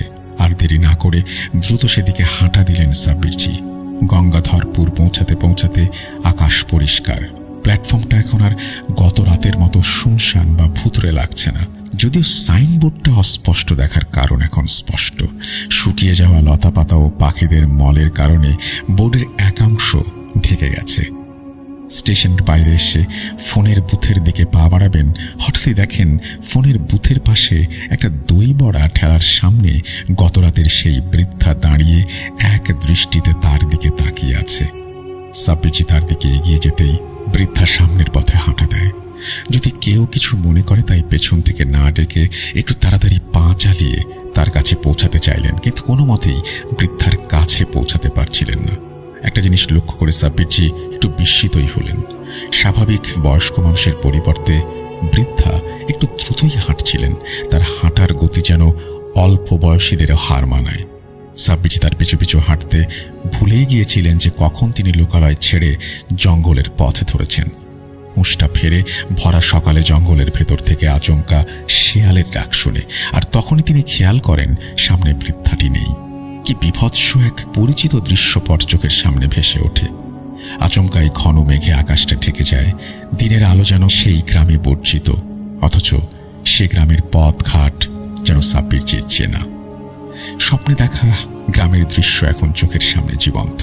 এরকম গাছগুলো ঝুঁকে আছে, বাতাসে একটা অস্বস্তির গন্ধ বিরাজমান, অদূরে চিল্কা হ্রদটা স্পষ্ট, বাতাসে যেন ফিসফিসানির শব্দ। মনে হচ্ছে কেউ তার উপর নজর রাখছে। প্রকৃতি যেন এখন থমকে গেছে। তবে স্বপ্নে দেখা গ্রাম ও বাস্তব দৃশ্যপটের মধ্যে কিছু পার্থক্যও আছে। পরিবেশটা দেখে বোঝা যাচ্ছিল বহুকাল আগে হয়তো এখানে কোনো গ্রাম ছিল, কিন্তু এখন তার কোনো অস্তিত্ব নেই। এদিক ওদিক তাকাতে তাকাতেই হঠাৎ সাব্বিরজির নজর যায় হ্রদের পাশে একটি ভগ্নপ্রায় বাড়ির দিকে। অবশ্য ওটাকে বাড়ি না বলে স্তূপ বলা শ্রেয়। আগাছা, লতাপাতার জঙ্গল এসবই চোখে পড়ছে বেশি। সাব্বিরজি সেদিকে এগিয়ে যান। ভাঙাচোরা গেটের ফলকের লতাপাতা সরাতেই চোখ কপালে উঠে আসে সাব্বিরজির। এই নামের ফলক তো তিনি আগেই দেখেছেন বহরমপুরে ফারুক আলী আহমেদ সাহেবের অভিশপ্ত জমিদার বাড়িতে। তবে স্বপ্নে দেখা বাগান বাড়িটা বাস্তবেও আছে, এবং এর সাথে নিশ্চয়ই জমিদার বাড়ির অভিশাপের কোনো সম্পর্ক আছে। মাথা কাজ করছিল না। সাব্বিরজি বাড়িতে পা রাখা মাত্রই চারপাশটা কেঁপে ওঠে, যেন থমকে যায়। তসবিটা হঠাৎই গরম হচ্ছিল। পায়ের নিচে মাটি নরম হয়ে ওঠে, যেন জীবন্ত কেউ একজন নিচ থেকে উঠে আসছে। হঠাৎই ভাঙাচোরা জানালাগুলো খুলে যায়, আর তার ভেতর থেকে এক অন্ধকারের ছায়া বিভৎসভাবে গর্জন করে ওঠে। এসেছিস তাহলে? এখন কে বাঁচাবে তোকে সাব্বির? তোর এই পোষা প্রাণীটা যে এখনো বুঝতে পারেনি, তোকে বলেনি আমি কে। জমিদার বাড়ির পাপ আজ ওই মাটিতে পোঁতা। হুঁশটা ফেরে ভিড়ের কোলাহলে চোখ খুলতেই মনে হলো যেন বহু শতাব্দী ঘুমিয়েছিলেন। চারপাশের আবছা আওয়াজগুলো ক্রমশ স্পষ্ট হয়ে উঠছে। চোখের পাতা তুলতেই দেখা গেল তিনি একটি পুরনো চায়ের দোকানে গুমটির সামনে বেঞ্চে শুয়ে আছেন। আশেপাশে কয়েক জোড়া অচেনা চোখ তার দিকে তাকিয়ে, জিজ্ঞাসু, কিছুটা ভীত, কিছুটা কৌতূহলী দৃষ্টি। মাথা কেমন যেন ঘুরছে। ঘাড় বাঁকাতেই যন্ত্রণায় মুখ মুচকে উঠল সাব্বিরজির। তিনি জানতেন না ঠিক কতক্ষণ তিনি অজ্ঞান ছিলেন, তবে শরীরের প্রতিটি হাড়ে যেন ভয়াবহতার আঁচ লেগেছে। একজন মাঝবয়সী লোক, যার গায়ে ধুলো মাখা গামছা, চোখে উৎকণ্ঠা এবং কণ্ঠে উড়িয়া হিন্দি মেশানো ভাষা, সামনে হাঁটু গেড়ে বসে জিজ্ঞেস করলেন, আপনি কে বাবু? কেমন করে এই খণ্ডহরে এলেন? শুনশান জায়গা সেটা, যেন মৃত্যুপুরী। রাতে তো দূরের কথা, দিনের বেলাতেও কেউ ওই জঙ্গলের ধারে ঘেঁষে না। বলার সময় লোকটার গলা কাঁপছিল। অন্যদের মুখেও স্পষ্ট আতঙ্ক। এক বৃদ্ধ চা বিক্রেতা গ্লাসে চা ঢালতে ঢালতে বললেন, ওখানে জিন আছে বাবু, আমরা জানি। ওই জমিদার বাড়ি অভিশপ্ত। বেশ কিছুক্ষণ আগেই কান ঝালাপালা করে দেয়া সূর্য দুপুরের দিকে হেলে পড়েছে। মাথার ভেতর হাজারো শব্দ একসাথে যেন ধাক্কা খাচ্ছিল। তবুও সাব্বির জি নিজেকে সামলে নিয়ে চায়ের গ্লাসটা হাতে নিলেন। তিনি বুঝতে পারছিলেন যে কোনো কারণেই হোক তিনি বেশ অনেকক্ষণ অর্থাৎ কয়েক ঘন্টা অজ্ঞান ছিলেন, কিন্তু জিয়াউদ্দিন সাহেব আসছেন না কেন? এটুকু সাব্বির জি বুঝতে পারছিলেন কিছু একটা অপার্থিব ঘটেছে, আর সেক্ষেত্রে জিয়াউদ্দিন সাহেবের আশাটা তো অবশ্যম্ভাবী। এদিকে তসবির কথাটা মনে পড়তেই পকেটে হাত চালিয়ে নিশ্চিন্ত হলেন তসবিটা নির্দিষ্ট জায়গাতেই আছে। এক চুমুকে গলা ভিজিয়ে সাব্বির জি চোখ রাখলেন সামনে দূরে ধোঁয়াটে দৃষ্টির অগোচরে দাঁড়ানো সেই বাগান বাড়ির ধ্বংসাবশেষের দিকে, যেখানে অন্ধকার এখনো আলোর বুকে চেপে বসে আছে। চা দোকানের পাশে একটা পুরনো বটগাছ, তার গোড়ায় নিষ্ঠা ভরে প্রতিনিয়ত ধূপ ধুনো জ্বালানোর দাগ স্পষ্ট। মোড়টায় দোকানপাট কম, লোকজনও ছড়িয়ে ছিটিয়ে, কিন্তু মনে হলো সেই বাড়ির নাম শুনতেই তাদের চোখে মুখে আতঙ্ক ছড়িয়ে পড়ল। একটা অদৃশ্য শীতলতা যেন তাদের রক্তে ঢুকে পড়েছে। সাব্বির জি ধীরে ধীরে বললেন, আপনারা কি জানেন কার বাড়ি ছিল ওটা? চা দোকানির চোখ ছানা বড়া। জানবো না? আজমত আলী আহমেদের। আমার দারজানের মুখে শুনেছি তিনি বড় জমিদার ছিলেন। মানুষ তাকে আজমত হুজুর বলতেন। শুনেছি সিপাহী বিদ্রোহের আগে থেকেই তার বাস এখানে। অনেক বড় লোক ছিলেন, কিন্তু ভালো লোক ছিলেন না। শয়তানের দোসর ছিলেন বাবু। এক সমবয়সী তরুণ মুখে হাত চাপা দিয়ে যতটা সম্ভব ধীর সুরে বললেন, আমার ঠাকুরদা বলতেন জমিদার নাকি এক অদ্ভুত কালো জাদুর মন্ত্র জানতেন। যেহেতু মুসলিম ছিলেন, শোনা যায় এক শয়তান জিনকে আহ্বান করে তিনি পুরো গ্রাম উজাড় করে দিয়েছিলেন। গ্রামের মানুষেরা ঘুমের মধ্যে আগুনে পুড়ে শেষ হয়ে যায়, কাউকে বাঁচানো যায়নি। তারপর? সাব্বির জি নিচু গলায় জিজ্ঞেস করলেন। সেই জমিদারও উধাও। কেউ বলে জিন এসে টেনে নিয়ে গেছে, আবার কেউ বলে তিনি নাকি নিজে আত্মহত্যা করেছেন। তারপর থেকে কেউ দিকে যায় না। শুনেছি একবার ইংরেজরা রাতে সেখানে ক্যাম্প করতে গিয়েছিল, কিন্তু সকালে নাকি শুধু একজন সৈন্য ফিরে এসেছিল, আর বাকিরা পাগল হয়ে নিজেদেরই ছুরি দিয়ে গলা কেটে মারা যায়। চারপাশটা নিস্তব্ধ হয়ে যায় মুহূর্তেই, শুধু হালকা হাওয়ার সঙ্গে পাতা কাঁপার শব্দ। সাব্বির জি ঘাড় ঘুরিয়ে চাইলেন আকাশের দিকে। সূর্যটা তখনও ছিল, কিন্তু অদ্ভুতভাবে যেন আলো স্পর্শ করছিল না। হঠাৎই একদল কুকুর ডেকে উঠল। অদূরে কয়েকটা কাকও যেন তালে তাল মিলিয়ে তারস্বরে চিৎকার করছে। বাতাস ঠান্ডা হয়ে এসেছে। মাঝবয়সী লোকটি আবারও জিজ্ঞেস করল, আপনি কেন ভিতরে গিয়েছিলেন? সাব্বির জি এবার একটু হাসলেন, অথচ সে হাসি ছিল নিঃশ্বাসের মতো ভারী। এরপর সাব্বির জি পুরো ব্যাপারটা সংক্ষেপে তাদের বুঝিয়ে বলেন, এবং তারপর বলেন, আপনারা যারা এখানে আছেন বাড়ি চলে যান। আজ রাতে কিছু ঘটতে পারে, ভয় পাবেন না, আপনাদের কিছু হবে না।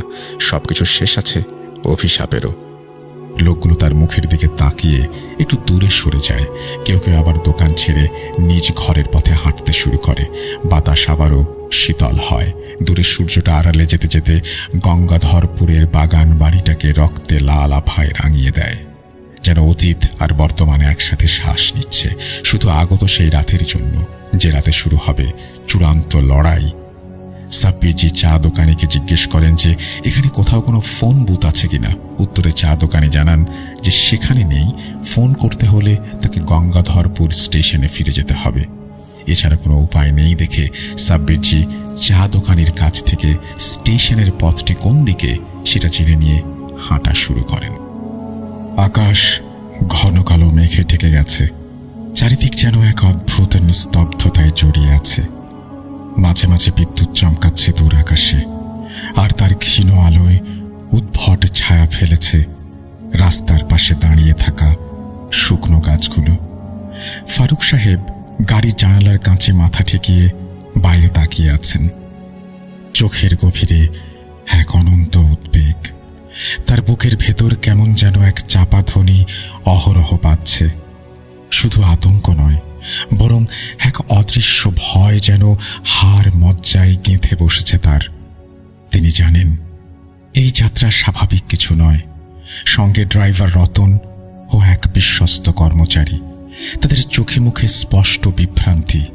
কোথায় যাচ্ছে, কেন যাচ্ছে এ প্রশ্নের উত্তর তাদের জানা নেই। শুধু একজন মানুষ জানেন, সাব্বিরজি। তিনি পথ দেখাচ্ছেন, বলছেন, সকাল হওয়ার আগেই ঘুমঘরটা খুঁজে বের করতে হবে। ওখানেই রয়েছে আসল সূত্র, ওখানেই বন্ধ আছে অভিশপ্ত রহস্য। ফারুক সাহেবের কপালে যেন দুশ্চিন্তার রেখা গভীরতর হচ্ছে। কে জানে পূর্বপুরুষের পাপ আজ তাদেরকে টেনে নিয়ে চলেছে এই অজানা অন্ধকার পথে। কতদূর সেই পথ? আর ফিরে আসা হবে তো? ঘড়ির কাঁটা রাত 10টা।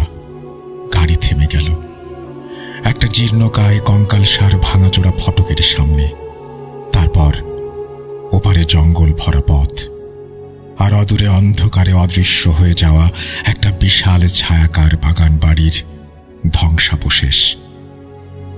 এর ঠিক ঘণ্টা চারেক আগের মুহূর্ত। সন্ধ্যার কালো ছায়া তখন ধীরে ধীরে রাস্তায় নেমে এসেছে। বাতাসে ভাসছিল হালকা শীত আর অদ্ভুত কুয়াশা। সাব্বিরজি স্টেশনের দিকে যাচ্ছিলেন। মনটা যেন অস্থির, কিছু একটা গায়ে কাঁটা দিচ্ছিল। চায়ের দোকানের মোড়টা পার হওয়ার ঠিক আগ মুহূর্তে পরিবেশটা হঠাৎ করেই পাল্টে গেল। চারপাশটা ধোঁয়ায় ভরে গেল, যেন আকাশ থেকে নেমে এসেছে কোনো এক রহস্যময় পর্দা। রাস্তার আলো ঝাপসা হয়ে এলো, বাতাস যেন থমকে গেল, আর সেই ধোঁয়ার মধ্যেই উদ্ভাসিত হলেন এক অচেনা অবয়ব, জিয়াউদ্দিন সাহেব। সাব্বিরজি কিছুটা অভিমান নিয়েই দাঁড়িয়ে পড়েন। অনেক ডাকাডাকির পরও জিয়াউদ্দিন সাহেব আসেননি, অথচ বিপদের মধ্য দিয়ে তাকে একা যেতে হয়েছে। কিন্তু শ্রদ্ধা আর ভালোবাসার জায়গা বলে কথা। চুপচাপ মাথা নিচু করে সেলাম জানালেন। জিয়াউদ্দিন সাহেবও নীরবে সম্মানে সাড়া দিয়ে প্রত্যুত্তরে সেলাম জানালেন। তারপর গম্ভীর, ভারী অথচ স্নেহময় কণ্ঠে বললেন, দেখো সাব্বির, তুমি না বুঝলেও আমি জানি আল্লাহর রহমতে তোমার মধ্যে যে শক্তি রয়েছে তা অসাধারণ। ইনশাল্লাহ একদিন তুমি নিজেই তা উপলব্ধি করবে।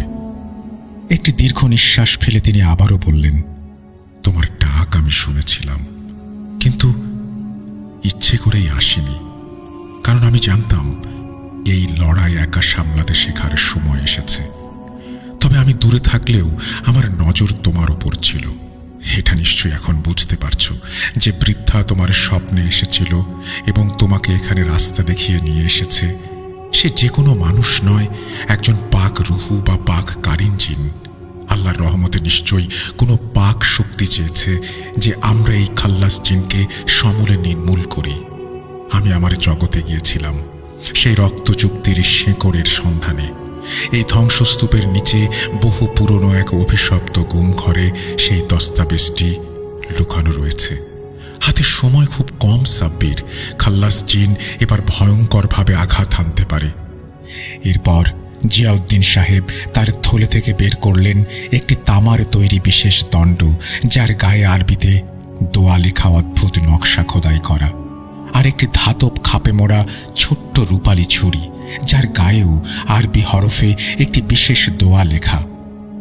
এই দণ্ড আর ছুরির প্রকৃত শক্তি তুমি সময় মতো বুঝে যাবে। এগুলো আমি সংগ্রহ করেছি বহু কষ্টে এক রহস্যময় জগৎ থেকে। এর শক্তি একমাত্র সত্যিকার নিয়ত আর বিশ্বাসেই কাজ করবে। তুমি এখন ফারুক সাহেবকে ফোন করে যত শীঘ্রই সম্ভব এখানে চলে আসতে বলো। আর হ্যাঁ, একটি বিশেষ জিনিস ওনার কাছ থেকে প্রয়োজন হবে, এবং মারুফ সহ বহরমপুরে ওনার পরিবারের বাকি সদস্যদের নিয়ে চিন্তিত হতে বারণ করবে। চিন্তা নেই, আমার 100 সহচর মুরিদ পাকজিন জমিদার বাড়ির চারপাশে একটি সুরক্ষা বলয় সৃষ্টি করে সারা রাত পাহারা দেবে। তবে একটা বিষয়, যাই হয়ে যাক না কেন, কোনো পরিস্থিতিতে তারা যেন বাইরে না যায়। গেলেই বিপদ। আমি এখন আসছি, ঠিক সময়ে বাগান বাড়ির জঙ্গলে উপস্থিত হব। এই বলে জিয়াউদ্দিন সাহেব অদৃশ্য হলেন। সাব্বিরজি ছুরিটা পকেটে রাখলেন।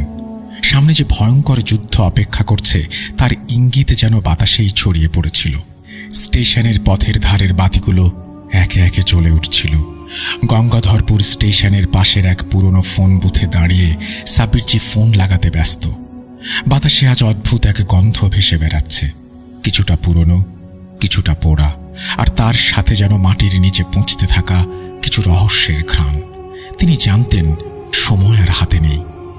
পুরনো আমলের মুদ্রিত বোতামগুলোয় চাপ দেওয়ার পর ফোনের ওপাশ থেকে একটি পরিচিত কণ্ঠ ভেসে এলো। হ্যালো, কে বলছেন? সাব্বির ধীরে কিন্তু দৃঢ় স্বরে বললেন, ফারুক সাহেব, আমি সাব্বির বলছি। আচ্ছা, আপনাদের যে গঙ্গাধরপুরে কোনো বাগান বাড়ি ছিল সেটা জানাননি তো? যাই হোক, সেই সবের সময় এখন নেই। আমার সন্দেহ ছিল আজমত আলী আহমেদ সেই রক্ত চুক্তির মূল দলিলটি গঙ্গাধরপুরে আপনাদেরই বাগান বাড়ির ধ্বংসাবশেষের কোনো এক গোপন কুঠুরিতে লুকিয়ে রেখেছেন। এক মুহূর্তের জন্য নিস্তব্ধতা। ফোনের ওপাশ থেকে যেন নিঃশ্বাসের শব্দ ভেসে আসছিল। খানিকক্ষণ চুপ থাকার পর ফারুক সাহেব কাঁপা কাঁপা গলায় বললেন, আপনি কি বলছেন? এই বাগান বাড়ি? এর কথা তো আমরা ভুলেই গিয়েছিলাম। বহু আগে আমার দাদু একবার বলেছিল। তবে আমি যতদূর জানি, আমার পরিবার তো দূরের কথা, আজমত হুজুরের পর নাকি কেউই সেখানে যায়নি। সাব্বির অনুভব করলেন আরও একটি দগদগে স্মৃতির দরজা খুলে গেছে। তিনি তখন ছোট ছিলেন। এক রাতে তার দাদু নাকি খুব অসুস্থ হয়ে পড়েছিলেন, আর জ্বরের ঘোরে প্রথম এই বাগান বাড়ির কথা বলেছিলেন। ফারুক সাহেবের দাদু জানান, ওই বাগান বাড়িতে একটা গুম ঘর ছিল, আজমত হুজুরের সাধনার ঘর। কিন্তু কেউ জানে না ঘরটা আসলে কোথায়। তবে আমি বলে দিচ্ছি, সেই ঘর যেন কেউ না খোঁজে এবং দরজা না খোলে। ফোনের ওপাশ থেকে ফারুক সাহেব বললেন, অস্বাভাবিক অলৌকিক বিষয় বলে আমরা কেউ আর সেখানে যাওয়ার সাহস করিনি। জায়গাটার ব্যাপারে ভুলেই গিয়েছিলাম, তাই আপনাকে জানানোর কথা মাথায় আসেনি। কিন্তু আজ আপনার কথা শুনে সেই জমাট বাঁধা স্মৃতি আবার যেন নতুন করে কানের কাছে বেজে উঠল। দাদুর মুখে শুনেছিলাম সেই বাগান বাড়ির ঠিক পাশের গ্রামটা নাকি এক রাতে নিশ্চিহ্ন হয়ে গিয়েছিল। কেউ জানতো না কিভাবে তা ঘটেছিল। বাড়ির ভেতরে মৃতদেহগুলোর নাকি চোখ খোলা, মুখ হাঁ, এমন অবস্থা। কেউ যায়নি ওইদিকে। দাদু বলেছিলেন আজমত হুজুরের মৃত্যুটাও নাকি রহস্যজনক। শেষ দিকটায় উনি গঙ্গাধরপুরে ওই বাগান বাড়িতে থাকতেন, কি সব সাধনা করতেন। মরার আগ পর্যন্ত আর ফিরে আসেননি এই আদি বাড়িতে, যার জন্য ওনার এত নাপাক সাধনা, রক্ত চুক্তির পরিকল্পনা। তবে ওনার মৃত্যু ঠিক কিভাবে হয়েছিল বা কোথায় কবরস্থ করা হয়েছিল, এই বিষয়ে কার কোনো তথ্য আমাদের পরিবারের কারো কাছে নেই। তারপর থেকে ওই জায়গাটা অমৃত্যু রক্ত পবিত্রে পরিণত হয়। মানে ওখানে মৃত্যু কখনো ঘুমায় না, সদা জেগে থাকে। যে কোনো কারণেই হোক, আবার কেউ সেখানে যায়নি। শুনেছি পরবর্তীতে সিপাহী বিদ্রোহের সময় ইংরেজরা নাকি বাড়িটার দখল নিতে গিয়েও পারেনি। এমনকি আজ পর্যন্ত আমাদের পরিবারের কেউ না জায়গাটাকে বিক্রি করতে পেরেছে, না সেখানে গিয়ে থাকতে পেরেছে। তাই আমরাও একরকম জায়গাটার আশা ছেড়েই দিয়েছিলাম। জঙ্গলের মাঝে খণ্ডর ভেবে ভুলেই গিয়েছিলাম। আজ আপনার কথা শুনে আবার মনে পড়ল। সাব্বির মাথা নেড়ে বললেন, আপনার দাদু ভুল বলেননি। আজমত হুজুর মৃত্যুবরণ করেনি, সে ধ্বংস হয়েছে নিজেরই বানানো অভিশাপে। আর সেই অভিশাপ সম্পর্কে তো আপনি সবই জানেন। আগেই বলেছি, সেই রক্ত চুক্তির শেকড় অন্য কোথাও পোঁতা আছে। এখন বুঝতে পারছি সেটা আসলে বাগান বাড়ির কোথাও পোঁতা আছে, যেটা আজও বেঁচে আছে বাগান বাড়ির কোনো এক গোপন কুঠুরিতে, রক্তে সিলমোহর দেয়া। আপনি গঙ্গাধরপুরে আসুন যত শীঘ্রই সম্ভব। আসলেই সব বলবো। সাব্বিজির কণ্ঠস্বরে এবার স্পষ্টতা ও আদেশের ছাপ। একটু থেমে দম নিয়ে সাব্বিরজি আরও কিছু বললেন, আপনার চিন্তা করার দরকার নেই। বহরমপুরে আপনার পরিবার এখন নিরাপদে থাকবে। আমার সহচর জিনের পক্ষ থেকে 100 পাক জিন পাহারায় থাকছে পুরো জমিদার বাড়ি ঘিরে। তবে সবাইকে জানিয়ে দেবেন, বিশেষ করে মারুফকে, যে কেউ যেন ভুলেও বাড়ির বাইরে না যায়। জানেনই তো, খাল্লাস জিন এখনো ক্ষুধার্ত। কেউ যদি ভুল করে বাড়ির বাইরে পা দেয় এবং তার রক্তের গন্ধ একবার যদি সে পায়, তাহলে সে আর থামবে না। ফারুক সাহেব আবার চুপ। তার মনে হচ্ছিল তিনি যেন ধীরে ধীরে ডুবে যাচ্ছেন কোনো এক অতল গহ্বরে। বাস্তব আর অতি প্রাকৃতের সীমারেখা মুছে যাচ্ছে। আর একটা কথা, সাব্বিরজি বললেন, এবার তার কণ্ঠ নরম কিন্তু গম্ভীর। আপনার কাছ থেকে বিশেষ কিছু নেয়ার প্রয়োজন পড়বে। কি সেটা পরে বলবো। ফোনের ওপাশে হঠাৎ বাতাসের হালকা শোঁ শোঁ শব্দ শোনা গেল। কোথাও যেন কোনো দরজা ধীরে ধীরে খুলছে। না, মনে হলো যেন কারোর নিঃশ্বাস ঠিক ফারুক সাহেবের কানের পাশ দিয়ে বইছে। তিনি গলার স্বর নিচু করে শুধু বললেন, আচ্ছা, আমি রওনা দিচ্ছি। ফোন রেখে দিলেন সাব্বিরজি। তার চারপাশে তখনও বাতাস কাঁপছে, গাছের পাতারা ফিস ফিস করছে। রাত 9:15 নাগাদ একটি সাদা অ্যাম্বাসেডর গাড়ি এসে গঙ্গাধরপুরে স্টেশনের গেটের সামনে থাকল। সাব্বিরজি দেখলেন ফারুক সাহেব নেমে আসছেন। আর কথা না বাড়িয়ে তারা রওনা দেন সেই বাগান বাড়ির ধ্বংসস্তূপের দিকে। গেটের দুই পাশে ছিল পাথরের দুই জীর্ণ মূর্তি, যেগুলোতে আগুনের দাগ ও কালো ছোপ স্পষ্ট, যেন সেখান থেকেই কোনো অভিশপ্ত শক্তি নজর রাখছে। ধুলোর গন্ধ, স্যাঁতস্যাঁতে কাঠ আর কোনো পচা বস্তুর গন্ধ একত্র হয়ে হঠাৎই চারপাশের বাতাস ভারী করে তুলল। ফারুক সাহেব মুখ চেপে ধরলেন, কিন্তু গন্ধটা যেন নাকে ঢুকে গলা বেয়ে গভীরে পর্যন্ত ছড়িয়ে গেল। সাব্বিরজি টর্চটা একটু উঁচু করে ধরলেন। আলো ছুঁয়ে গেল ভাঙা ইট, শ্যাওলা ধরা প্রাচীর আর ঘন আগাছার ফাঁকে লুকিয়ে থাকা এক ভয়ঙ্কর ইতিহাসের ধ্বংসাবশেষে। এদিকেই চলুন, সাব্বিরজি বললেন, গলার স্বর নিচু কিন্তু দৃঢ়। রতন ও কর্মচারী বাইরে বেশ কিছুটা দূরে গাড়ির পাশেই থাকল। ভেতরে যাওয়ার আর সাহস করেনি। সাব্বিরজি, ফারুক সাহেব, রতন ও কর্মচারী সহ নিজের শরীর বন্ধ করে ফারুক সাহেবকে সঙ্গে নিয়ে ধীরে ধীরে এগোলেন। ধ্বংসস্তূপের মাঝে এসে খেয়াল করলেন একটি সিঁড়ি যেন নিচে নেমে গেছে। সাব্বিরজি ও ফারুক সাহেব তার ছায়ার বেশে জিয়াউদ্দিন সাহেব সিঁড়ি ধরে নিচে নামতে লাগলেন। পদক্ষেপে কাঠ আর ইটের নিচ থেকে উঠে আসছিল হালকা খসখসে শব্দ, যেন মৃতরা ঘুম ভাঙাচ্ছে। নিচে নেমে তারা দাঁড়ালেন একটা লোহার দরজার সামনে। লোহার সেই পুরনো দরজার চারপাশে খোদাই করা অজানা আরবি হরফ। হরফগুলো যেন অস্বাভাবিকভাবে উজ্জ্বল, গাঢ় লাল, যা চোখে নয়, হৃদয়ে জ্বালা ধরায়। এই দরজা শুধু আজমত হুজুরের বংশের রক্তের ছোঁয়ায় খুলবে। সাব্বিরজি চুপিসারে ফারুক সাহেবকে বললেন, আপনাকে সেই কথাটাই ফোনে বলতে চেয়েছিলাম। আপনার কয়েক ফোঁটা রক্ত চাই এখন। ফারুক সাহেব থমকে গেলেন, তবে কোনো প্রশ্ন করলেন না, যেন বহু পুরনো ভয় হঠাৎ করে ফিরে এসেছে। তিনি চুপচাপ হাতটা বাড়িয়ে দিলেন। সাব্বিরজি পকেট থেকে ধাতব খাপে মোড়া আরবি হরফ খোদাই করা সেই ছোট্ট ছুরির ফলাটি বের করলেন, যেটি সন্ধ্যায় তাকে জিয়াউদ্দিন সাহেব দিয়েছিলেন। ফারুক সাহেবের হাতের আঙুলে একটা ছোট্ট চেরা দিতেই টকবগে লাল রক্ত ফিনকি দিয়ে লোহার দরজার ওপর এসে পড়ল। তখনই ঘটল প্রথম বিস্ময়। দরজার হরফগুলো একে একে জ্বলতে শুরু করলো, যেন তখনই জীবন্ত হয়ে উঠল তারা।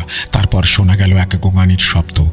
না, সেটা কোনো মানুষের নয়, যেন মাটির বহু গভীরে কেউ দীর্ঘ শ্বাস ফেলছে, এক নিষ্পেষিত কারিন বন্দি চিৎকার করে ওঠার চেষ্টা করছে। দোহার দরজাটা ধীরে ধীরে খুলে গেল। কোনো শব্দ নেই, কেবল কুয়াশার মতো শীতলতা বেরিয়ে আসছে ভেতর থেকে। সিঁড়ি প্রায় 20 ফুট নিচে নেমে গেছে, যেন মাটির বুক চিরে এক অজানা নরক যাত্রার দিকে। সাপখোপের ভয় থাকলেও সেদিকে তখন কারো হুঁশ নেই। তারা নামলেন। ফারুক সাহেব একবার পেছনে তাকালেন, কিন্তু পেছনে কিছুই ছিল না, শুধু একটা জমাট বাঁধা গাঢ় অন্ধকার, যা তাদের ফিরে যেতে না দেওয়ার জন্য বদ্ধপরিকর। ঘরে ঢুকতেই হঠাৎ হাওয়ার স্রোত থেমে গেল। বাতাস স্থির, গা ছমছমে নিস্তব্ধতা। সাব্বিরজি থেমে গেলেন। পকেটের তসবিটা গরম হতে শুরু করেছে। হঠাৎই খেয়াল হলো একটি ছায়ামূর্তি যেন বাম দিকের কোণায় বসে আছে, মানুষের মতো, কিন্তু মুখ নেই। দুটো গহ্বরে চোখের পরিবর্তে জ্বলছে আগুন।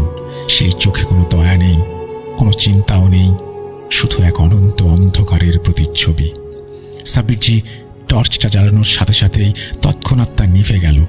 কিন্তু আলোর সেই কয়েক মুহূর্তের ফাঁকেই দেখা গেল ছায়ামূর্তিটির বুকে গাঁথা একটা চামড়ার দস্তাবেজ, পুরনো, শুকনো, কিন্তু যেন জীবন্ত। দস্তাবেজে রক্তের ছোপ, দূর থেকেও আরবি হরফের কিছু অক্ষর দেখা গেল। পড়া গেল না, শুধু অনুভব করা গেল ভয়াল অস্তিত্ব। ঠিক সেই মুহূর্তে পেছনে শোনা গেল জিয়াউদ্দিন সাহেব বিস্ময় ভরা কণ্ঠে বলছেন, এটাই আজমত হুজুরের পাওয়া সেই কালামের খণ্ডাংশ। এর ভেতরেই মোড়া রয়েছে আসল দলিল, রক্তে লেখা ভয়ঙ্কর সেই চুক্তিপত্র, যা গেরান্ডিমালের জঙ্গলে আজমত হুজুর নিজে লিখেছিলেন খাল্লাস জিনের সামনে। কিন্তু সাবধান, এখনই এতে সরাসরি হাত দেবে না। ধীর স্বরে ফিসফিস করে প্রশ্ন করলেন সাব্বিরজি, তাহলে এখন কি করব? প্রথমে সেই বিশেষ সূরাটি পাঠ করো, যেটা আজ সন্ধ্যায় তোমাকে শিখিয়েছি। এরপর তসবিহ হাতে আঙুলে পেঁচিয়ে নাও। মদিনার আতর আর আবে জমজমের পানি ছিটানো পরেই ওটাকে টেনে বের করো ছায়ামূর্তিটার বুক থেকে। এর মাঝে ছায়ামূর্তিটা আচমকাই নড়ে ওঠে। সেই মুখহীন শরীর থেকে শুধু একটি কর্কশ, অস্পষ্ট কণ্ঠস্বর বেরোচ্ছিল, ফারুক, তুমি এসেছ। এইবার এই রক্ত চুক্তি ভাঙো। ফারুক সাহেব ভয় কয়েক পা পিছিয়ে গেলেন। তার শরীর যেন জমে যাচ্ছে, বাতাস ভারী হয়ে আসছিল, যেন কেউ শ্বাসরোধ করেছে।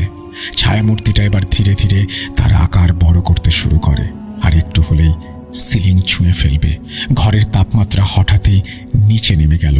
তখনই সাব্বিরজি ধাতব খাপ থেকে বের করলেন সেই বিশেষ ছুরি, যার উপর খোদাই করা আরবি হরফের একটি বিশেষ দোয়া।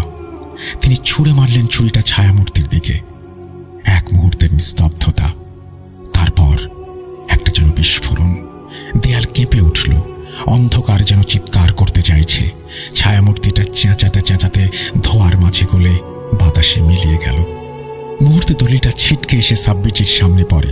তিনি তসবিহ হাতে সূরা পাঠ করতে করতে দলিলটা খুললেন। ফারুক সাহেব মাটিতে লুটিয়ে পড়েছিলেন, চোখে জল, মুখ বিবর্ণ। সাব্বিরজি তাকে তুলে বললেন, এটি ছিল প্রথম ধাপ। দলিল সংগ্রহ হয়েছে, কিন্তু খাল্লাস জিন এখন মুক্ত। ও এখান থেকে বেরিয়ে তার আসল আস্তানায় চলে গেছে, আর সেটি আজমত হুজুরের সাধনার কক্ষ, আসল কুঠুরি। এটা যদি না, তাহলে কোথায় সেই সাধনা কক্ষ? ফারুক সাহেব কাঁপা কাঁপা গলায় জিজ্ঞেস করলেন। উত্তরে সাব্বিরজি বললেন, আমিও জানি না, তবে এটা নিশ্চিত মাটির নিচেই কোথাও লুকোনো আছে। সেইখানে গিয়ে এই দলিল ধ্বংস করতে হবে, কারণ ওর শক্তি ওই কক্ষে সর্বোচ্চ। আর সেইখানে গেলেই খাল্লাস জিন আমাদের বিরুদ্ধে পূর্ণ শক্তিতে দাঁড়াবে। হঠাৎই চারপাশ স্তব্ধ হয়ে গেল। গাছের পাতাও নড়ছে না। নিশাচর পাখি তার ডাক থামিয়ে দিয়েছে। বাতাস বন্ধ হয়ে গেছে। কিছু একটা ভয়ানক এখানে নেই, কিন্তু নজর রাখছে আড়ালে। হঠাৎ দূর থেকে এক কণ্ঠস্বর ভেসে এলো, আজমত আলী আহমেদের বংশের রক্ত চাই। রাত্রির গাঢ় অন্ধকার তখন ধীরে ধীরে চেপে ধরেছে ধরিত্রীর বুক। সাব্বিরজি ও ফারুক সাহেব হাঁটছেন ধ্বংসস্তূপের মাঝখানে। চারপাশে মৃত নিস্তব্ধতা, বাতাসে পোড়া হাড়গোড়ের গন্ধটা আবারও তীব্র হতে শুরু করেছে। হঠাৎই ঘন কুয়াশার মধ্য থেকে ভেসে উঠল একটা চেহারা, জিয়াউদ্দিন সাহেব। তার শীতল মুখে এক অদ্ভুত দৃঢ়তা, চোখ দুটো যেন অতল গহ্বরে। তিনি এসে দাঁড়ালেন সাব্বিরজির পাশে। ফারুক সাহেব কিছুটা ভীত হলেও চুপচাপ অনুসরণ করছিলেন সাব্বিরজিকে। তারা জিয়াউদ্দিন সাহেবের ইশারায় এসে পৌঁছালো ধ্বংসস্তূপের নিচে, মাজারের গোপন কুঠুরিতে। একসময় এটিই ছিল আজমত হুজুরের সাধনার কেন্দ্র। এখন শুধু পাথরের দেয়ালে আঁকা আরবি হরফ। কিছু প্রাচীন সিল মুহূর্ত খোদাই করাই রয়েছে, আর ঘরের মাঝে ছড়িয়ে ছিটিয়ে থাকা হাড়গোড়, যা থেকে দুর্গন্ধটা ছড়াচ্ছে। দেখে মনে হয় বেশি দিনের পুরনো নয়, কিন্তু তা কি করে সম্ভব? প্রায় 2 শতাব্দী ধরে এখানে কোনো জনমানব বা প্রাণীর আগমন ঘটেছে বলে তো মনে হচ্ছে না। তবে সেই হাড়গোড় কার? যাই হোক, সেই বিষয়ে ভাবার আর অবকাশ ছিল না তখন। বাতাস ভারী হয়ে উঠেছে।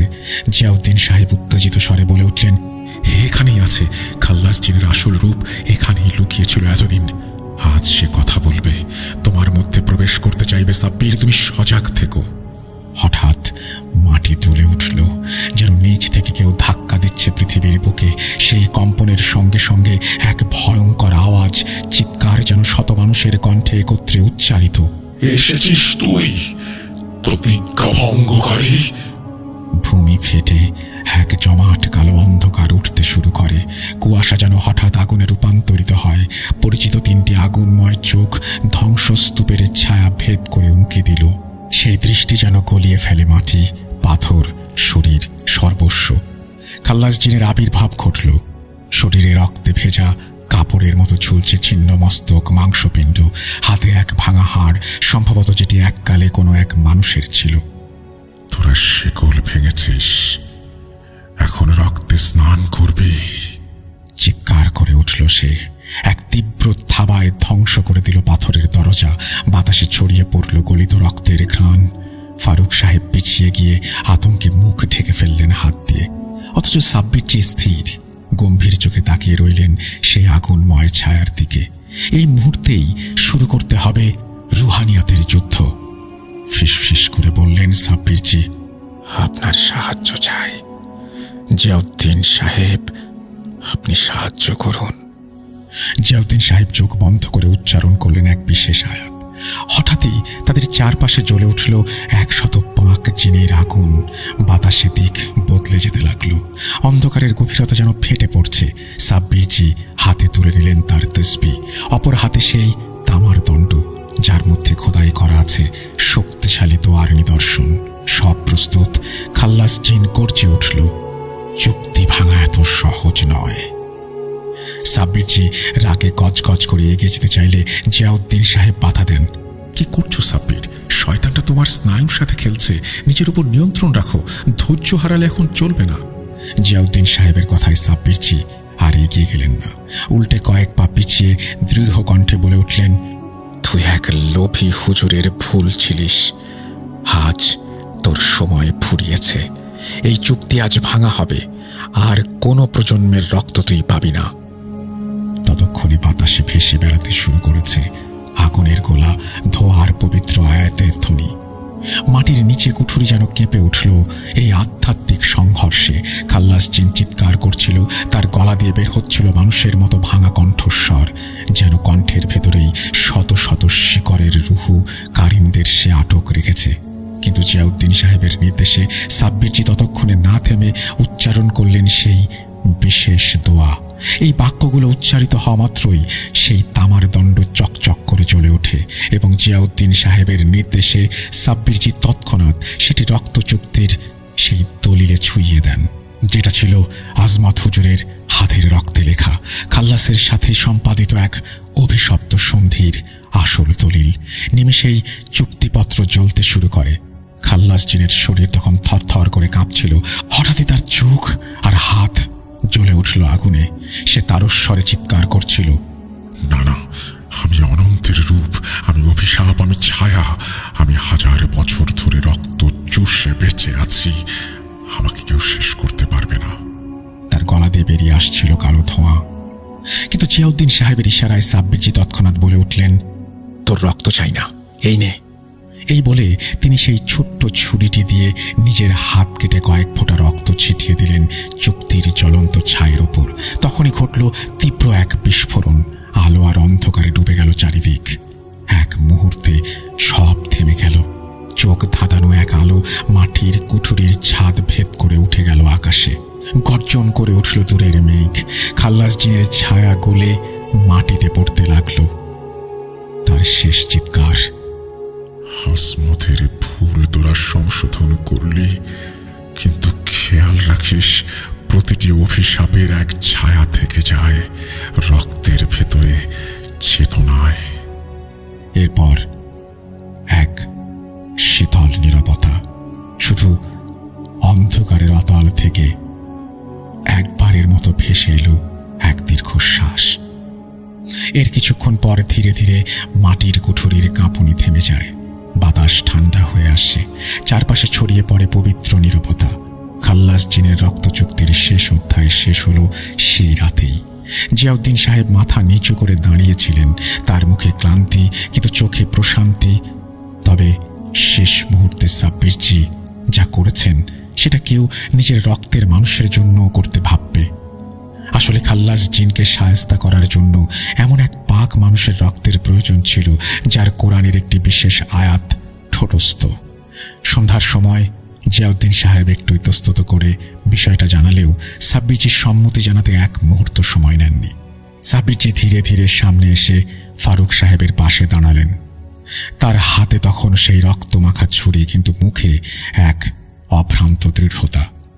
এখন অভিশাপ শেষ, তবে ছায়া থেকে যাবে। ফারুক সাহেব হতভম্ব হয়ে চেয়ে রইলেন। চারপাশে ধোঁয়া আর ছাই, কিন্তু আজ তার পরিবার মুক্ত। শতাব্দীর পুরনো অভিশাপের শেকড় উপড়ে ফেলা হয়েছে। তারা যতক্ষণে সেই অন্ধকার অভিশপ্ত কুঠুরি থেকে উপরে উঠে এলেন, ততক্ষণে গঙ্গাধরপুরের সকাল যেন নতুন আলোয় জেগে উঠেছে। গতকালের সেই নিঃশব্দ জঙ্গল আজ প্রাণবন্ত। পাখিরা ডাকছে, বাতাস বইছে। যে মাটিতে শত শত বছর ছিল পচা রক্তের গন্ধ, সেখানে আজ যেন ফুল ফুটেছে। সাব্বিরজি চুপচাপ হাঁটছিলেন। পাশে ফারুক সাহেব, তার চোখে জল। তিনি বললেন, সব শেষ যদি হয় তাহলে রক্তে ছায়ার ব্যাপারটা কি? সাব্বিরজি উত্তর দিলেন, হ্যাঁ, এখন থেকে কেউ আর আপনার পরিবারের রক্ত চাইবে না। অভিশাপ শেষ। তবে যদি ভবিষ্যতে আপনাদের পরিবারের কেউ আবার ভুল করে, মানে আবার খাল্লাস জিনকে ডাকে, তাহলে ইতিহাসের পুনরাবৃত্তি আর কেউ আটকাতে পারবে না। ফারুক সাহেব তাড়াতাড়ি বললেন, এখন থেকে খাল্লাস জিনের নামও কেউ মুখে আনবে না। তারপর তিনি রতনকে গাড়ি স্টার্ট করতে বলে সেদিকে এগিয়ে গেলেন। সাব্বিরজি চুপচাপ দাঁড়িয়েছিলেন। তার পাশে জিয়াউদ্দিন সাহেব। সাব্বিরজির জিজ্ঞাসু দৃষ্টির প্রত্যুত্তরে ধীর স্বরে জিয়াউদ্দিন সাহেব বললেন, হ্যাঁ, তুমি ঠিকই সন্দেহ করেছ সাব্বির। যে ছায়া মূর্তিটার বুকে রক্ত চুক্তির দলিল গাঁথা ছিল, সে আর কেউ নয়, আজমত হুজুরের কারিম জিন। বিগত 2 শতাব্দী ধরে সে খাল্লাস জিনের কাছে বন্দী ছিল।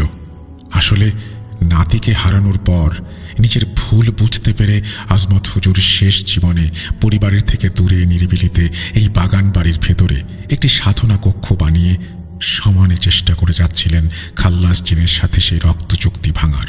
কিন্তু তিনি পারেননি, যার কুফল পড়ে পাশের গ্রামে। এক রাতে খাল্লাস জিনের কবলে পড়ে জ্বলে পড়ে শেষ হয়ে যান তিনি। তার কারিন জিনকেও বন্দী করে খাল্লাস। সেই দলিল গেঁথে পাশের আরেকটি কুমঘরে তাকে বন্ধ করে রাখা হয়। হাড়গোড়গুলো সম্ভবত আজমত হুজুরের, কিন্তু ঠিক কি করে এত বছরেও তাজা আছে বলতে পারছি না। একবার পেছনে তাকালেন তারা। সেই কুমঘর, সেই ইতিহাস, সেই অভিশাপ সব পেছনে পড়ে রইল। কিন্তু কোথাও এক কোণে বাতাসে এখনো যেন এক চাপা ফিসফিস শব্দ বয়ে বেড়াচ্ছে, যেন কেউ ফিসফিস করে বলতে চাইছে, রক্তের চুক্তি শেষ হলেও সবই কি শেষ? আজকের মতো বিদায় নিচ্ছি।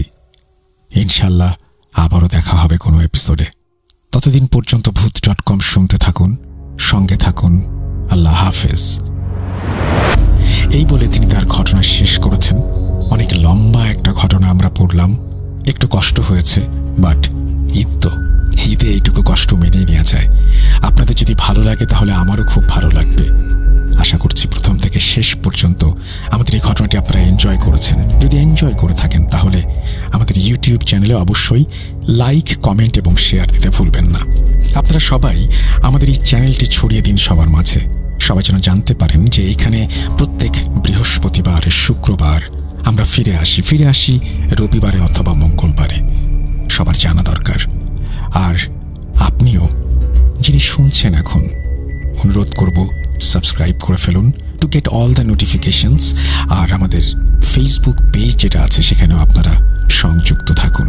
আজকের মতো বিদায় নিতে চাই। ঈদ আনন্দে কাটুক পরিবারের সাথে। সবাই ভালো থাকুন, সুস্থ থাকুন।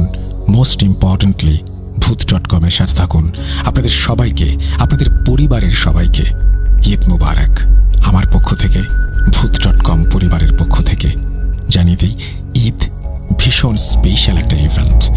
এই সময় পরিবারের সাথে থাকুন, যতটা পারেন পরিবারকে, আত্মীয় স্বজনকে, বন্ধু বান্ধবকে সময় দিন। ঈদ আসে মাত্র 2 বার, আর আমাদের ক্ষুদ্র জীবনে ঈদ আসে মাত্র কয়েকবার। সুতরাং এই সময়টাকে একেবারেই হেলায় নষ্ট করা যাবে না। ভালো থাকুন সবাই।